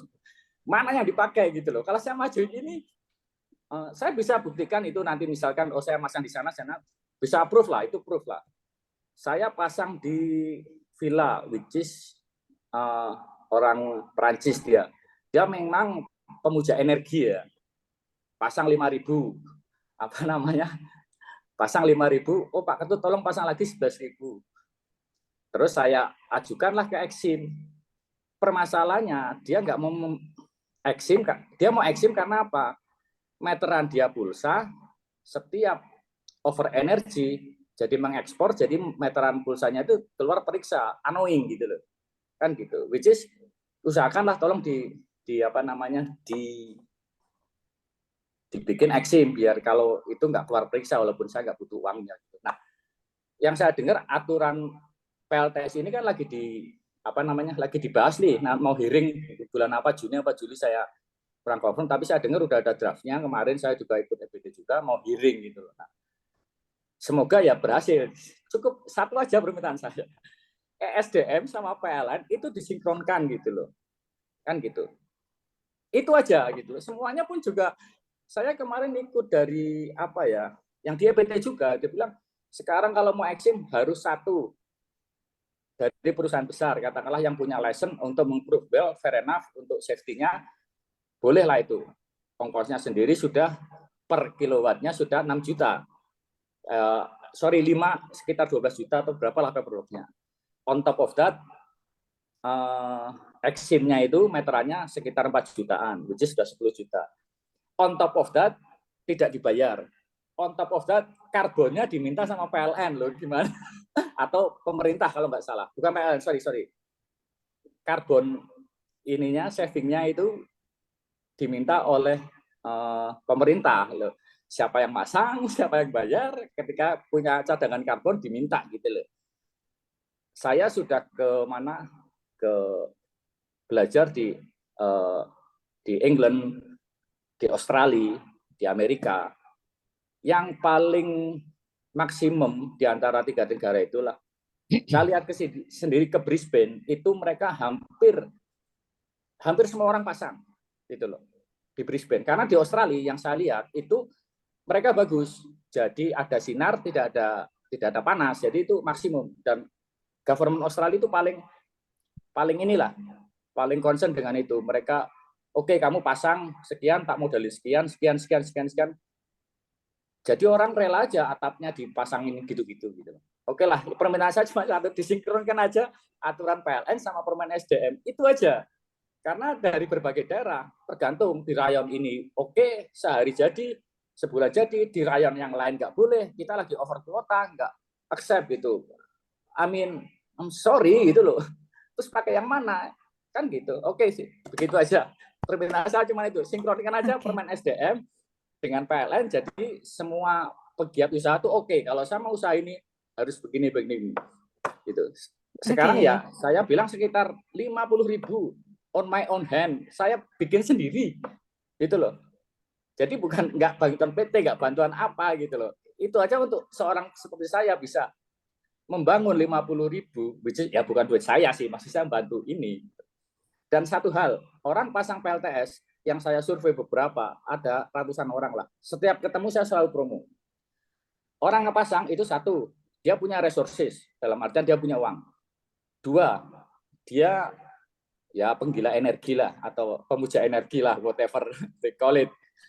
Terus yang ketiga itu dia tidak buta teknologi. Kemarin ada mahasiswa S2 mewawancarai saya, insentif apa yang bagus untuk PLTS. Saya bilang, yang nomor 1, kan ada 4 itu kuesionernya. Sebagian besar dari mahasiswa S2 itu, tesisnya mahasiswa S2 itu bilang, Bapak yang lain ini jawabannya. Yang pertama itulah education dalam hari saya. Dia bilang gitu, kalau saya urutkan masalah ekonomi yang nomor 1, jadi return of investment-nya itu biar bisa cepat. Saya hitung di mana-mana, ROI-nya kalau untuk kelas level 5.000, 10.000, 11.000, itu sekitar 5 tahun. Nggak tahu kalau yang besar ya, karena saya belum pernah memasang besar. Oke, itu aja. Maaf, kebanyakan waktu. Maaf, terima kasih. Oke, coba kita bedah bareng-bareng ya, kita luruskan bersama. Mungkin dari Ibu Mada dulu, dari IC tadi. Dari personal mau masuk ke IC, gimana itu Bu Mada? Iya, kalau masalah itu memang di tempat kami kemarin kepengurusan ini memang untuk ke pesertaan gitu ya, yang personal memang dibatasi, sehingga kami hanya mempertahankan yang existing. Kenapa? Karena memang dari setelah kita pelajari gitu ya, dari waktu ke waktu, pemain personal ini gitu ya, tidak terdaftar pada PT itu kurang aktif gitu, sehingga kita melihat bahwa banyak yang cuman kayak masuk, tapi cuman sebatas kayak masuk, tapi mereka sendiri tidak apa ya, secara keaktifan di dalam membership dan lain sebagainya tuh enggak gitu. Akhirnya Kurang kita berkontribusi lebih ya. memilih bahwa perusahaan. Nah, kalau aku lihat tadi dari Pak Ketut Pak ya, Ketut, sebenarnya kalau ya. dari cerita beliau bahwa beliau udah masang di sana di sini dan lain sebagainya, sebaiknya sih menggunakan PT ya, karena memang apa namanya, kegiatannya juga sudah banyak gitu ya Pak. Jadi kalau misalnya Bapak mendaftar menggunakan PT, pastinya harusnya akan di apa, accept itu. Terima kasih Pak Ketut. Oke. Jadi memang cerita-cerita terdahulu bahwa ada cerita kenapa personal ini dibatasi. Kalau dari MKI sendiri, dari Bu Brigita, apakah ada yang ingin disampaikan dari ceritanya Pak Ketut tadi?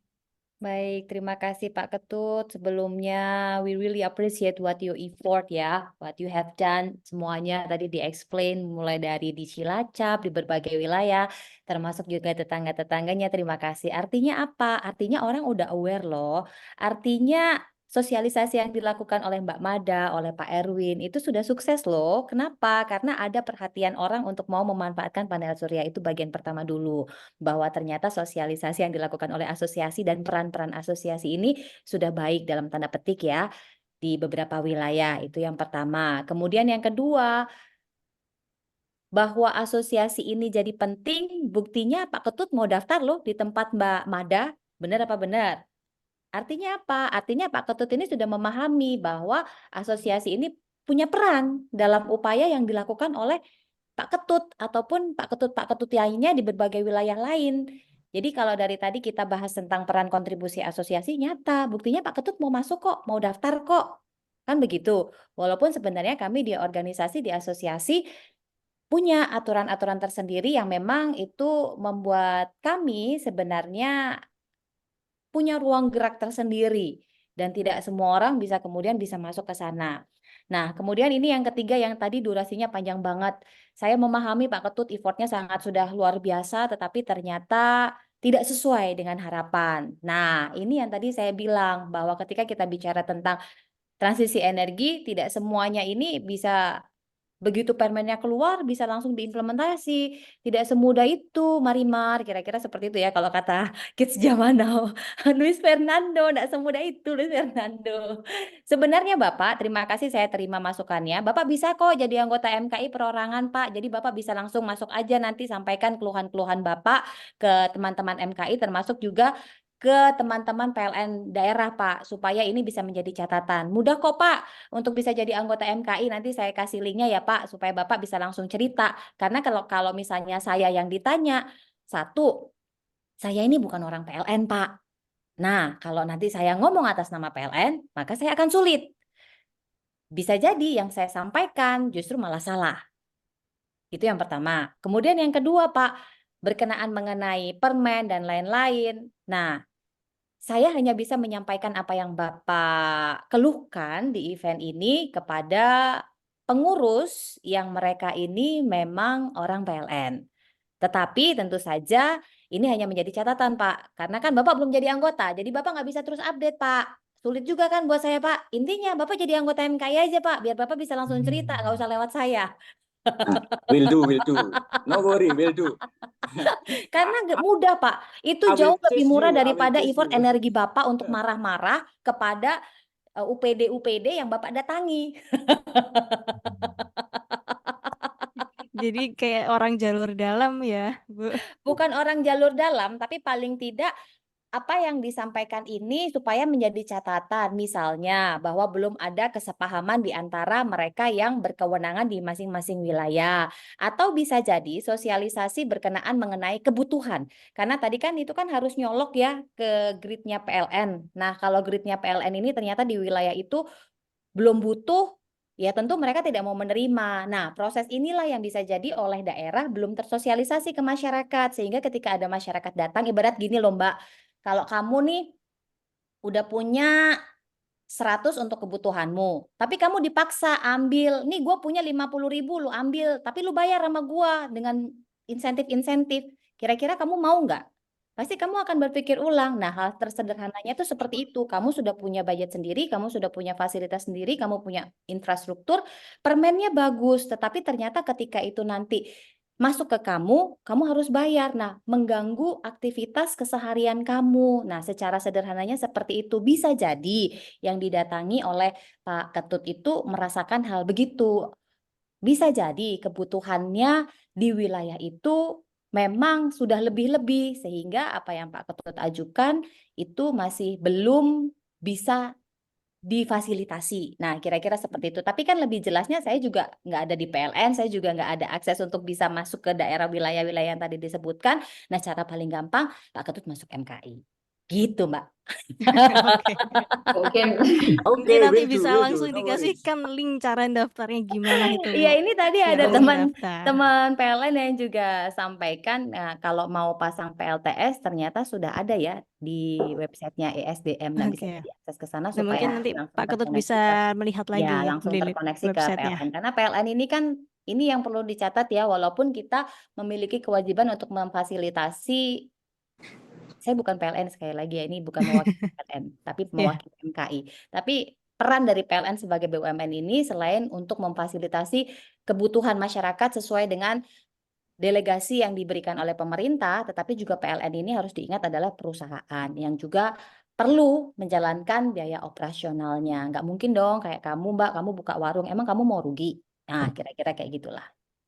Oke, siap. mungkin kalau boleh menambahkan sedikit ya buat case-nya Pak Ketut, karena kebetulan kami dari Asosiasi Surya gitu ya, ini adalah hari-harian diskusi kami bersama para member gitu ya. Jadi memang kenapa tadi kayak Surya menyarankan gitu ya, oh oke lah pasangnya 50% aja, karena memang banyak ya terjadi mislead ya informasi di masyarakat gitu.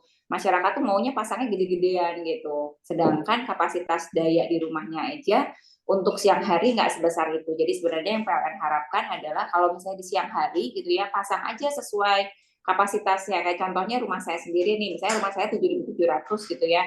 Nah, saya akan pasang kayak 50%, karena 50% itu sudah pasti habis digunakan oleh kita sendiri gitu. Tapi kalau misalnya banyak kasus yang kita sering lihat gitu ya di lapangan, bahwa orang itu akan pasang di 100% gitu. Sedangkan kapasitas siang di kapasitas pada siang itu mungkin belum, grid udah terlanjur penuh gitu ya. Nah, itu yang membuat akhirnya terjadi kayak suka ada istilah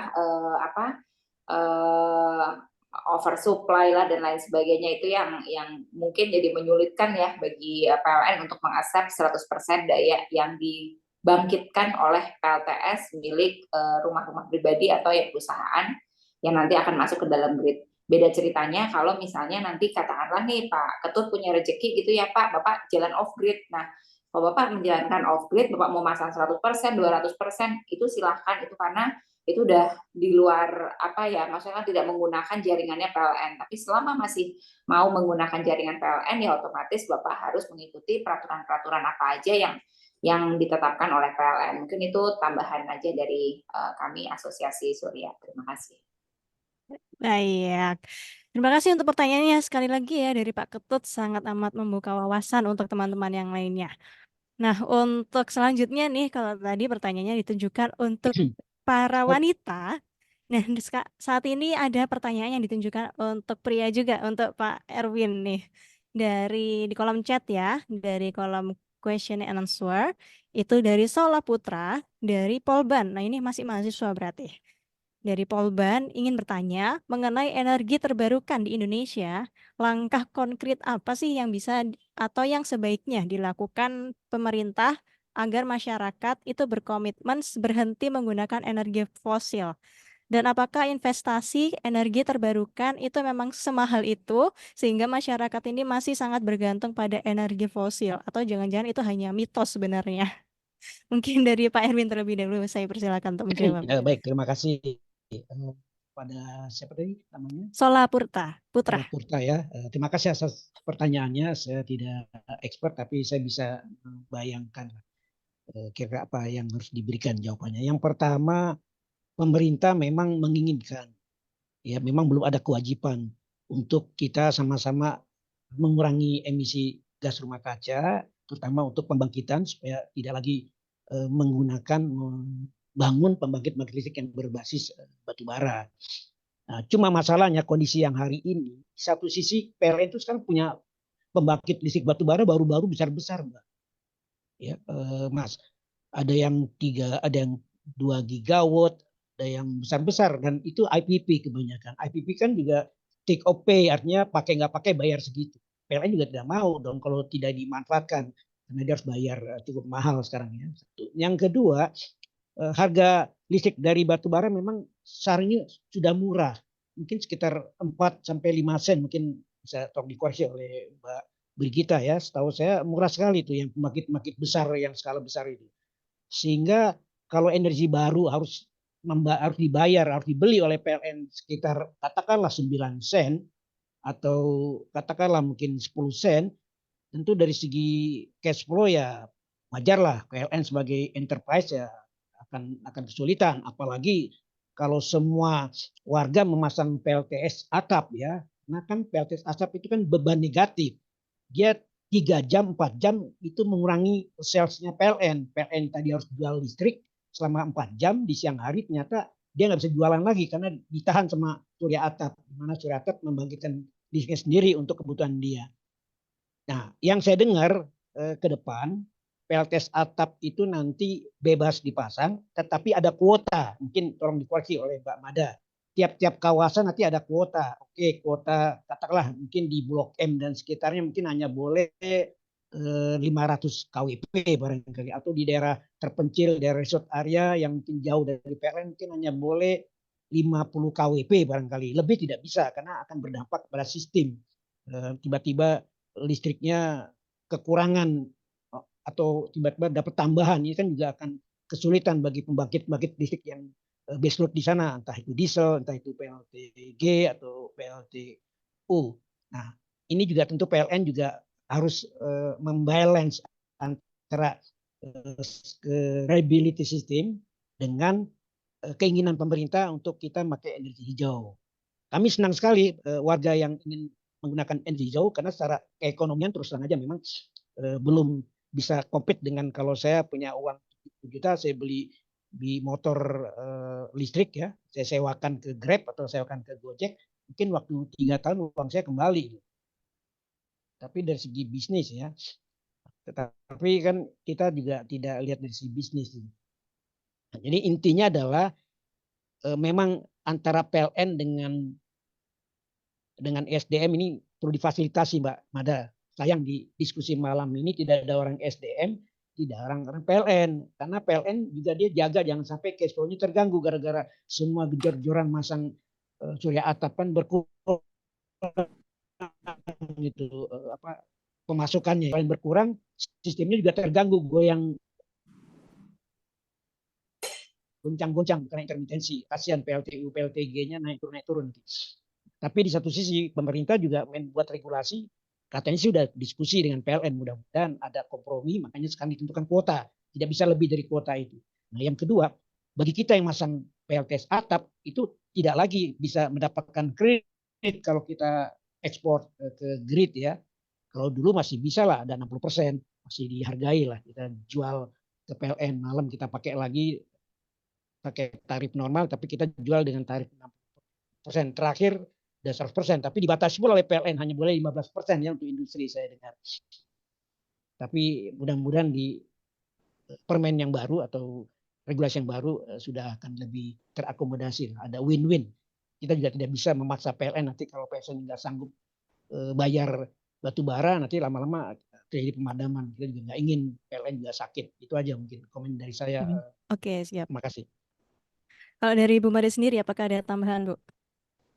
Ya, jadi kalau tambahan dari saya adalah kami dari asosiasi itu kalau untuk mendiskusikan ya masalah ini gitu ya dengan SDM, dengan PLN itu kayak daily basis lah ya kerjaan kita gitu ya, karena memang keluhan-keluhan ini memang banyak sekali datang ke asosiasi kami gitu. Tapi kembali lagi seperti tadi saya sampaikan gitu, bahwa memang kalau kita mau ikut fasilitas orang ya, kalau misalnya kita ngomong on grid kan di sini kan, ya itu memang ya kita harus ikut peraturan yang punya rumah lah ya kasarannya gitu. Dan kami sudah melakukan kompromi dan lain sebagainya. Jadi yang dari 15% saat ini sudah bertambah menjadi 50% ya. Kita mungkin ya untuk saat ini kita mengikuti dulu lah, karena toh kan mungkin nanti di kedepannya kalau memang dari sisi PLN juga tidak terjadi over capacity lagi dan lain sebagainya, pasti kita akan boleh menambah kuota gitu ya dari penggunaan PLTS itu sendiri. Dan PLTS itu kelebihannya itu adalah memang kalau misalnya hari ini mau masang 10, besok mau nambah masang 20, ya itu sesimpel itulah dirangkainya gitu. Jadi nggak, ya maksudnya selama dalam batas kapasitas inverter yang mencukupi gitulah ya, tapi artinya kemampuan untuk expandingnya dia itu lebih mudah gitu ya, daripada kita misalnya menggunakan pembangkit lain yang mungkin dari skala memang harus ada minimum size dan ada feedstock yang memadai. Jadi itu termasuk keunggulan menggunakan PLTS bagi rumah-rumah atau bangunan yang ingin menjadi bangunan hijau seperti itu. Oke. Kalau dari Bu Brigita, bagaimana Bu? Wah, bukan kapasitas saya ini. Nanti saya salah kalau jawab. Tapi semuanya tadi kan sudah sangat clear ya, Mbak. Jadi apapun yang dialami oleh teman-teman sebenarnya alamatnya itu mesti jelas. Kemudian apa yang disampaikan ini base-nya juga mesti pas. Jadi kalau salah alamat nanti tanyanya ke saya nggak nyampe. Kayak tadi saya bilang, jangan ngomong Iya. sama saya, ngomong sama orangnya langsung lewat asosiasi. Kita fasilitasi. Oke. Jadi oke kalau gitu berarti memang masih cukup sulit ya untuk dilakukan secara lebih optimal gitu untuk menghentikan energi fosil ini, tapi ya kita tetap berusaha aja semaksimal mungkin memakai dengan yang ada dengan semaksimal mungkin seperti itu. Gini loh Mbak, kenapa sih kok susah ya? Gini loh, ini ibarat kata ya, kamu lagi bangun rumah nih. Bangun rumah itu kan pasti butuhnya nggak sehari jadi kan. Pasti kamu kan Ya, investasi bangun rumah itu dalam durasi waktu tertentu dengan biaya tertentu, bener kan? Coba bayangin, kalau di tengah-tengah kamu lagi bangun, di tengah-tengah, belum balik modal juga nih, di tengah-tengah baru setengah jalan, terus kamu disuruh hentikan karena ada program baru, karena ada misalnya hal baru yang kamu nih harus rubah semuanya nih. Pasti kan kamu akan mikir dulu kan, gimana caranya supaya ini masih bisa aku bangun dengan uang yang ada, karena perubahannya ini butuh biaya besar, karena perubahannya ini ternyata nggak sesuai dengan rencana aku. Nah, pasti kan kamu akan butuh proses untuk menelaah dulu, kamu butuh untuk berhitung dulu, kamu butuh untuk duit yang aku keluarin kemarin ini gimana ya supaya ini bisa balik. Nah, ibarat kata proses transisi energi itu kayak gitu loh, Mbak. Atau kamu buka warung, kamu udah buka nih, kamu udah investasi, tapi kamu harus ganti semuanya nih isinya. Nah, kamu kan mesti pikir gimana caranya gue mesti balik modal dulu ini tanpa gua harus rugi gede, tapi gue masih tetap bisa jalan bisnis, gue tetap bisa usaha, gue tetap bisa makan dari warung ini, gue bisa biayain warung ini. Ya itulah yang sedang terjadi saat ini. Kita nggak bisa kemudian, ini kita harus transisi energi, ganti semua. Hei, investasinya udah jalan bos. Tadi Pak Erwin udah bilang, ini IPP, mau nggak mau kita harus beli, ada komitmennya. Kalau nggak nanti kita kena, ibarat kata, kita harus bayar penalti dan lain-lain. Ya makin gede pengeluaran kita. Nah inilah yang mengapa prosesnya itu nggak semudah membalikkan tangan, Marimar. Makanya Luis Fernando, transisi energi ini kalau diomongin kayaknya gampang. Tapi kalau kau sudah jalan di dalamnya, tak semudah itu, Marimar. banyak Kira-kira gitu. perhitungannya ya. Itu Banyak coba yang lihat harus keriputnya Pak Boleh dipersiapkan. Erwin saya aja udah makin menambahkan, banyak ngomongin transisi, tahu nggak? boleh saya nambahkan sedikit Mbak Niken, ini mungkin bagus ya. Oh iya boleh sedikit ya mungkin Pak. Boleh. Kan nanti akan ada regulasi baru yang bocorannya sih nanti kita akan dapat kuota. Selama kuota itu sudah dikunci, pasti PLN sih insya Allah akan akomodasi lah pemasangan rooftop itu di atas. Nah ini saran saya aja kepada yang akan memasang, jangan masang besar-besar, pakai aja ukuran seperlunya di siang hari. Jadi ukur aja pemakaian siang hari, kan bisa dibaca itu di kW meter dari jam 7 pagi sampai jam 15 sore ya, ukur aja berapa pemakaiannya. Katakanlah 4 kWh misalnya. Nah, itu aja dipakai. untuk dipasangkan nanti ukuran size dari fotovoltaik. Jadi kalau lebih tidak akan ada. Jadi kita tidak akan sedekah lah ke PLN. Kalau enggak nanti kita banyak sedekah ke PLN, kasihan pasang. Iya, banyak sedekah, banyak pahala nanti ya ke PLN kita. Oke, ini ada pertanyaan satu terakhir ya di kolom Q&A. Mungkin kita beralih ke Hendra dari PT Sentral Aircon. Ini mungkin pertanyaan terakhir kita dan bisa dijawab dengan secara singkat saja gitu. Karena pertanyaannya cuma satu, yaitu kalau dari isu yang beredar, itu kan ada pembatasan 15% tadi yang sudah disebutkan ya, yang sudah disentil sedikit dari PLN. Nah itu gimana caranya? Mohon pencerahan, minta pencerahan nih jadi ceritanya. Dari implementasinya yang kurang clear karena adanya isu pembatasan dari PLN itu tadi.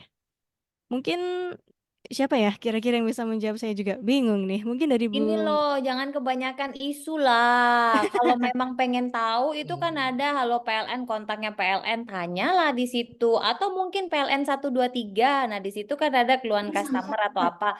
Tanyalah di situ, pasti dibalas kok. Walaupun memang nggak kita tanya kayak kita istrinya gitu ya. Tanya sekarang langsung dijawab, pasti kan butuh proses. Betul. Gitulah, atau manfaatkanlah asosiasi-asosiasi ini supaya nggak kebanyakan isu, karena klarifikasinya pasti lebih clear. Masuklah itu tempatnya Mbak Manda, IC.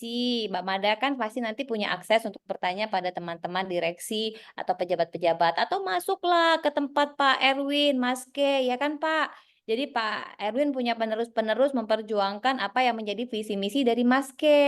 Karena butuh loh orang-orang muda yang energinya masih banyak, butuh loh orang-orang muda yang masih bisa berpikiran dengan sangat jelas serta ideal, memperjuangkan apa yang dicita-citakan oleh asosiasi-asosiasi ini. Tenaganya kami itu nggak sebanyak Anda-Anda semua masyarakat ataupun partisipan yang mengikuti agenda kita pada malam hari ini. Oleh karenanya kami asosiasi ini membuka ya, benar ya Pak Erwin ya, Mbak Mada ya. Pengusaha-pengusaha tadi Mbak Mada tekankan terus supaya makin banyak entrepreneur, bikin PT-nya supaya nanti bisa tercatat, supaya nanti kalau ada koordinasi lebih mudah. Kenapa sih kok kita harus administrasi? Yaitu caranya paling gampang membakukan supaya ngeceknya lebih mudah. Supaya nggak ribet-ribet gitu loh. Kalau administrasi saja kita sudah tidak lolos kan repot. Kira-kira kayak gitu loh, Oke. Kak. Berarti intinya Bener nggak adalah Mbak Manda? bisa Bener nggak Mbak langsung Manda? Mbak Manda mau ngomong ditanyakan. tuh. Mbak Manda mau ngomong tuh. Silakan Mbak Manda. Iya benar. Sama Pak Erwin nih. Karena Pak Erwin ini juga butuh penerus-penerus. Bener ya Pak Erwin ya? Iya benar banget. Jadi ya memang dengan adanya regulasi memang kan jadi ini simpang siur ya. Tapi sebetulnya ya kalau kita sekarang itu udah jauh lebih inilah ya, lebih terarah dan teratur gitu ya. Mungkin kan kemarin kan sempat banyak tuh ya memang gosipnya begini, gosipnya begitu, tapi sebetulnya enggak seperti itu juga gitu. Makanya memang pentingnya berasosiasi adalah seperti ini untuk mendapatkan kayak berita kayak first hand news gitulah ya ceritanya gitu. Jadi mudah-mudahan teman-teman di sini yang ikut kegiatan malam ini gitu ya mungkin semakin terpacu nih, apakah hanya sebagai user ataukah ingin jadi pengembang ataukah ingin punya startup tuh di bidang renewable energy atau energi efisiensi. Nah, kita ini bisa menjadi apa ya, semacam apa mentoring juga kita bisa gitu loh untuk kita bersama-sama gitu mengembangkan energi renewable energy di Indonesia dalam rangka transisi energi. Terima kasih. Boleh saya baik. nambahkan lagi nih Mbak Ken ya. Sebenarnya ini bagus ke depan Mbak Mada mungkin nanti bisa follow up dengan PLN dengan regulasi yang baru itu cepat segera dikeluarkan karena nanti PLN akan menghitung akan memberikan kuota di setiap lokasi di Bandung, di Jakarta atau di setiap daerah. Atas dasar data kuota itu pengusaha itu bisa mulai dia mencari pelanggan karena sekarang kan orang tidak perlu investasi, sudah banyak sekarang perusahaan-perusahaan yang leasing ya bisa dibayar nyicil lah istilahnya. Jadi dia tinggal bayar aja bulanan seperti biasa. Nah itu kan bagus sekali, peluang itu ada dan kita bisa pasang cepat, jangan sampai terlambat. First come first serve. Kalau memang kita butuh, intip terus saja kapan regulasi itu keluar, segera ajukan proposalnya, bawa investornya yang mau minjamin uangnya untuk leasing, udah. Saya rasa mudah-mudahan sih ke depan gampang. Tapi kalau sudah penuh kuotanya ya minta maaf terlambat. Anda tinggal tahun depan atau 2 tahun lagi karena kuota itu kan setahun barangkali ya. Kan PLN nggak mungkin tiap sebentar ganti trafo yang gede lagi pasang turbin gas yang baru untuk followernya dan lain-lain. Itu aja mungkin komentar dari saya. Kalau bagi yang berminat segera aja intip terus tanya Mbak Mada kapan itu regulasi baru keluar supaya segera apply nanti ke PLN distribusi di lokasinya masing-masing. Oke, baik. Atau kalau tadi katanya Bu Brigita ya, daripada tanya-tanya langsung aja masuk ke asosiasinya, bisa langsung diskusi, cari tahu dan membenahi bersama. Supaya juga ada penerus-penerus baru ya nanti Iyalah, di supaya tidak ada masing-masing dusta di antara asosiasi. kita gitu loh. Kita Boleh nih di-share gara-gara ada Bu, media ini sosial tuh linknya semakin kemana nih yang gampang harus ya dihubungi? sebarin hoax, semakin gampang ya dipotong-potong terus dipelintir. Akibatnya apa? Akibatnya kita saling curiga. Akibatnya Betul. apa? Akibatnya ya kita nggak percaya. Terus habis itu hawanya negatif. Nah, apalagi dengan kondisi yang kayak sekarang, gampang banget ya kan? Kondisi pemilu ini. Jangan sedih, nanti menterinya ganti, pasti kebijakannya juga ganti. Karena tergantung warnanya. Yang nggak ganti itu cuma Betul. satu, warna backdropnya Pak Maske itu, Pak Erwin. Pasti nggak akan berubah karena hijau logonya. Ini punya Pak John nanti Boleh ganti di-share warna. nih Bapak Ibu untuk link dari IC, Maske dan juga MKI sendiri, link websitenya ya yang bisa dilihat langsung sama teman-teman di sini buat nanti bisa cari tahu nih harus mendaftar kemana nih saya, harus menuju kemana nih saya untuk bergabung. Kalau dari Mas Ki sendiri bisa menuju kemana, Pak Eksi, Ya, Pak ada Erwin? linknya nanti saya minta ke sekretariat. Saya kirim ke Ibu nanti. Oke.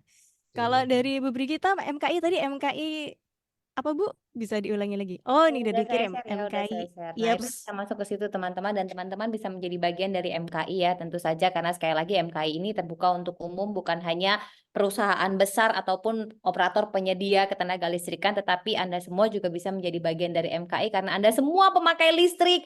Kita nggak bisa hidup, nggak ada listrik, Besti, handphone mati, kita udah panik ya kan? Betul. Kalau dari Bu Mada, kalau teman-teman mau ke IC, mengunjungi IC dan mencoba mendaftar ke IC, kita harus kemana nih Bu? Apakah Sebetulnya kalau mau mendaftar ke IC, kalau sudah memang memiliki perusahaan gitu ya, bisa langsung ke websitenya IC. Aku kurang apa, tapi silahkan di Google ya, masuk ke websitenya IC. Nanti di sana akan ada admin kita gitu ya, yang akan kontak balik gitu. Atau kalau misalnya sampai nggak dapat respon, bisa juga kontak langsung ke aku dan nanti aku bisa langsung informasikan ke ini apa namanya ke sekretariat kita.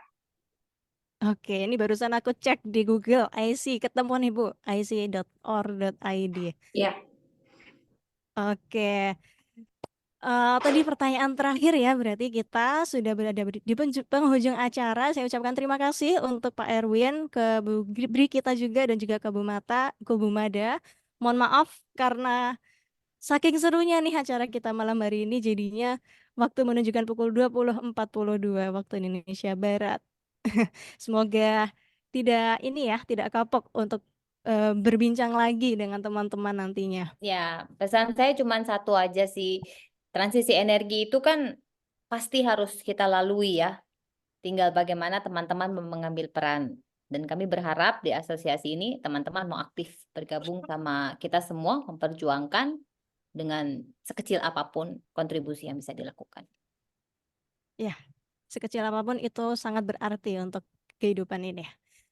Oke, saya ucapkan terima kasih juga untuk para peserta di sini yang sudah bertanya, yang sudah antusias sekali. Semoga nanti dengan apa yang disampaikan oleh Bapak Ibu di sini dari narasumber kita bisa memberikan insight-insight baru dan menarik lainnya. Sebagai penutup kita Bapak Ibu, mungkin kita bisa foto bersama terlebih dahulu ya dengan para peserta. Saya persilahkan untuk para peserta yang belum on cam bisa on cam nih. Kita foto bersama dengan Bu Brigita, Bu Mada, dan juga Pak Erwin.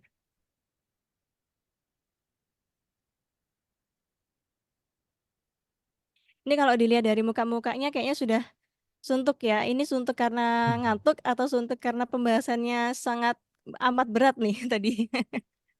Semoga nggak terlalu berat ya, teman-teman. Oke, sudah? Kalau sudah bisa kita mulai ya untuk foto bersama. Saya hitung mundur. 3, 2, 1.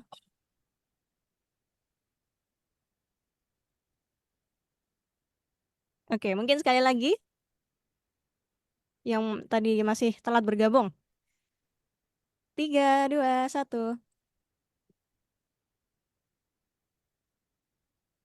Oke, baik. Terima kasih sekali lagi saya sampaikan untuk Bu Mada, Bu Brigita, dan juga Pak Erwin. Semoga sehat selalu dan kita bisa bertemu di lain kesempatan ya, Bapak Ibu. Terima Sampai kasih. jumpa Kak Terima Mada, kasih, Pak selamat Erwin. Sampai malam. jumpa semuanya. Terima kasih Sehat-sehat. Bu Niken, Mbak Mada, Ibu Brigita. Sama-sama Pak Jadi, Sampai ketemu Erwin lagi. dan juga Jangan Bapak segan-segan Ibu. ya. Kalau ada yang mau share. Siap. Izin live ya. dadah. Ya, silahkan Ibu. Terima Terima kasih kasih. atas waktu yang sudah diluangkan. Oke, karena bincang kita dengan pemateri sudah berakhir dengan narasumber kita, maka dengan ini berakhir pula dengan kebersamaan kita pada malam hari ini. Tapi sebelum para peserta nih, Bapak Ibu semua live dari Zoom meeting ini, saya ingin menginformasikan satu hal yang penting yaitu presensi.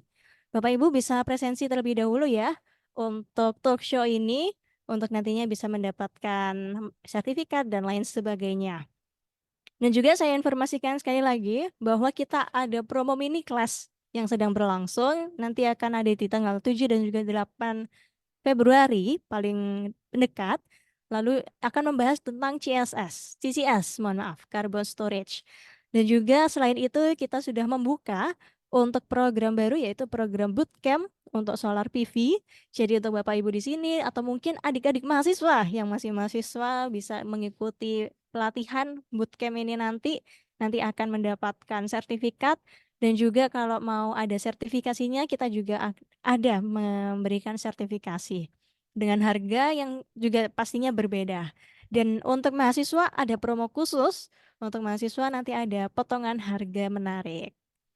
Oke, untuk informasi-informasi tadi bisa dilihat di Instagramnya Zona EBT @zonaebt, langsung saja dicari, nanti pasti akan ketemu ya.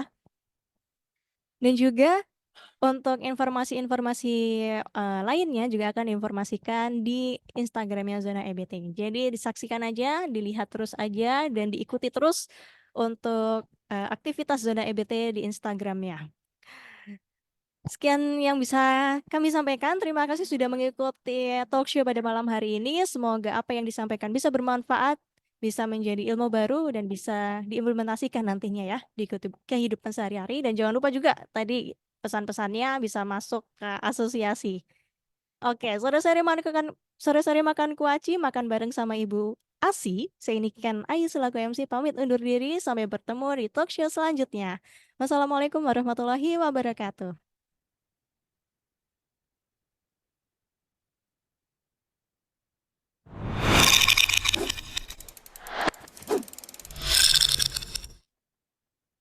Energi merupakan kebutuhan pokok bagi kehidupan manusia. Dengan energi, manusia bisa menerangi rumah, memasak, dan bahkan berkendara. Energi juga merupakan ujung tombak sektor kehidupan dunia, mulai dari pertanian, pendidikan, kesehatan, transportasi, dan bahkan ekonomi. Sayangnya, dengan adanya penggunaan energi yang masif, dihasilkan pula limbah yang sangat besar yang saat ini telah merusak lingkungan kita. Apalagi sampai saat ini dunia masih sangat bergantung kepada energi kotor yang tak terbarukan. Hal ini membuat diracuni polusi, membuat lingkungan rusak, dan mengakibatkan emisi gas rumah kaca meningkat. Dengan kata lain, kehidupan kita sedang terancam.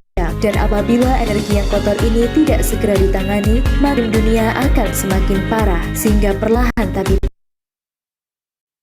pasti akan menghancurkan di bumi. Salah masalah adalah masih lambatnya laju transisi energi kotor menjadi energi baru terbarukan, terutama di Indonesia. Namun ironisnya, masyarakat sendiri masih kurang akan informasi dan edukasi mengenai energi baru terbarukan, padahal mereka merupakan penggerak bagi transisi energi kotor menjadi terbarukan. Maka dari itu, di era kemajuan informasi ini diperlukan platform yang mampu mensinergikan antara sumber informasi dan edukasi mengenai energi baru terbarukan. Menjawab tantangan zaman, zonaebt.com hadir berdiri sejak April tahun 2021 sebagai platform media informasi dan edukasi terkhusus energi baru terbarukan. ZonaEBT.com menyajikan informasi-informasi hangat mengenai perkembangan energi terbarukan di Indonesia yang tentunya dikemas dalam konten menarik. Kami percaya masyarakat memiliki peluang besar untuk menggerakkan perubahan dimulai dengan hal kecil, yakni kesadaran akan keberlangsungan energi terbarukan di sekitarnya. Guna memberi informasi dan edukasi menyeluruh kepada masyarakat, kami mengulas berbagai informasi energi terbaru dalam beberapa kategori, yakni aneka energi baru terbarukan, kendaraan listrik, bisnis terbarukan, lingkungan, dan lain sebagainya. Saat ini, jangkauan informasi Zona EBT sudah tersebar ke penjuru negeri sesuai dengan moto kami, sebar terbarukan. Mari ciptakan masyarakat yang sadar akan energi baru terbarukan bersama Zona EBT.